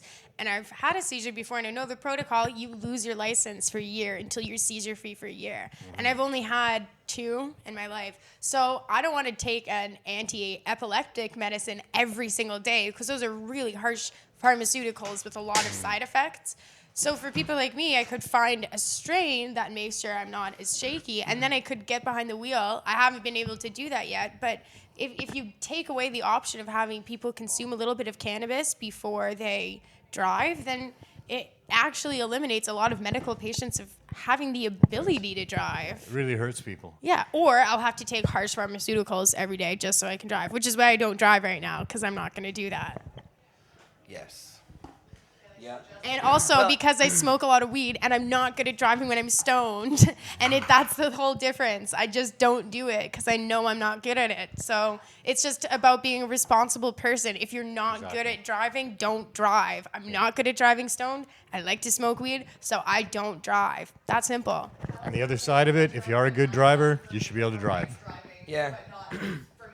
Yeah, if you can take pharmaceuticals on the Yeah, road. exactly. You can take Ashley very Bonto. harsh pharmaceuticals that affect your psychosis, way more than a joint would affect an experienced cannabis user, and that's allowed. Ashley. Or actually, it's not even really loud, but it's okay. Well, it literally says on all of those bottles, "Do not operate heavy machinery." And so many people who use antidepressants that affect the way that you see things and are not supposed to be used with heavy machinery. People operate those cars every single day on their commute to work and back, and they're on those heavy pharmaceuticals that really affect the way you see things and think, and it's dangerous and It's not that you're not allowed to do that or that you're allowed You're to do not that. supposed to. It's not tested for. It's not something they're concerned about. They're not if running a around making medicine sure that people says- aren't stoned on Valium or these types of things. But they're talking about, oh my God, you might have cannabis in your If system. a medicine says you should not be operating heavy machinery, a car is heavy machinery. Of course. And a lot of people use those drugs every single day, and drivers they don't use find Oxycontin to go to work. alternatives of means of getting to work. And I mean, yeah, it might be one thing if you're an experienced user. Maybe some people are responsible enough to have other ways to work until they adjust to the medication. But still, like, and caffeine too, that's another thing. The amount of people I see that are like this after they're doing coffee, and the only 3 way they espressos can every get morning. up in the morning to get in their car and keep themselves awake on the road is by drinking caffeine. Or as Jeremiah said, keep from having a headache. He's got Yeah, his caffeine. yeah. It's crazy. Caffeine is such. People John's don't used to realize take it, but it is such a 135 drug. pills a day. I've talked before about I how I used to do can't drink 33 coffee because pills a of day, how anxious I get, and then I couldn't drink my tea anymore because of I was switching to hot chocolate. I can't even do that. Today I've been like this all day from drinking just the amount of caffeine in a hot chocolate. It's crazy when you're not used to that drug being in your system all the time. It affects you way more, and vice versa. When you're used to it being in your system all the time, it affects you way less. And it's the same thing with cannabis. If you're going to start doing roadside testing for cannabis, then you should be doing roadside testing to see the way that caffeine affects drivers too, or any other substance potentially. Music, everything. Sorry. But they shouldn't be doing roadside testing for any of that. Okay. Well, Exactly. I'm sorry to have to cut you guys a little short, but we gotta go, and I gotta show this poster off one more time. Here. Yeah, we have Sunset the party Beach, going on. I wanna see 420 the cake. Vancouver. Yeah, we got a party going on. You can see it out the window there. There you Well, it go. doesn't look like much of a party now, but it was on the other a side. second ago. It did. But the real reason is my parking's expired. Yeah, so mine too. I gotta go and. Real reason Thanks, why Jeff. For Jeremiah's show is 2 hours. Mine's 6:17, so is They mine. only let you park for 2 hours. Yeah, out I know. there, and You the have damn to- yeah. app won't do it again. It won't Yeah, let you have to wait 5 reinstate minutes. Your parking. You have to wait 5 minutes. No, it won't even. No, it's not even 5 minutes. Trust me. I'm already past 5 minutes. When they try the app again, I do it all the time. No, it's 17 pounds. Okay, we're done. All right, but anyways, See we you, love Vancouver Pod 420. TV. Come on down, Sunset Beach. Tune in See on you on the Monday beach. for Yep. another pre-420 show. Carly's Monday Carly show. show. The 420 Lifestyle Oh, Monday, 4 p.m. And later Greg tonight, there's going to be another live stream on cannabis culture. Celeste, BC Bud Gal, my lovely co-host from Monday's show, The 420 Lifestyle, is down at the hemp quarters getting some footage of the Slug Plus One event featuring Broski Glass. So there's a bunch of slug pieces down there. If you haven't checked out Broski Glass, go check them out on Instagram. The event's going live probably around 7 o'clock or so. Stay tuned. It'll be a lot of fun and definitely worth watching. Tonight on Pod TV, live. Yeah. Tune into Pod TV for all kinds of wonderful shows all week long, including a new one. We have now 5 live shows a week on Pod TV. Bad Kush Nuts Queen, it actually doesn't have a name yet, but this Sunday, so this is actually the next show that's going to be broadcast on Pod TV Live. The Royal Hour with Kush. I love it. With Ms. Kush Queen. So tune in on Sunday for that. What time on Sunday? 2 p.m. Sunday. I think I might be there actually. Nice. But yeah, so yeah, check the new show out. Love Kush Queen. She's from the Wednesday show, From Under the Influence, which you can watch on Wednesdays, 4 p.m. And you can watch Craig X on Expert Joints 420 on Thursdays, and me and Johnny Fridays. Right here. So there you go. All right, you Pod guys. TV. Love you guys. We'll see you soon. Peace. And we'll see you at 420. Go on your own in 2018. Every household. Yeah. Read the new bill. You can go to our social media right now.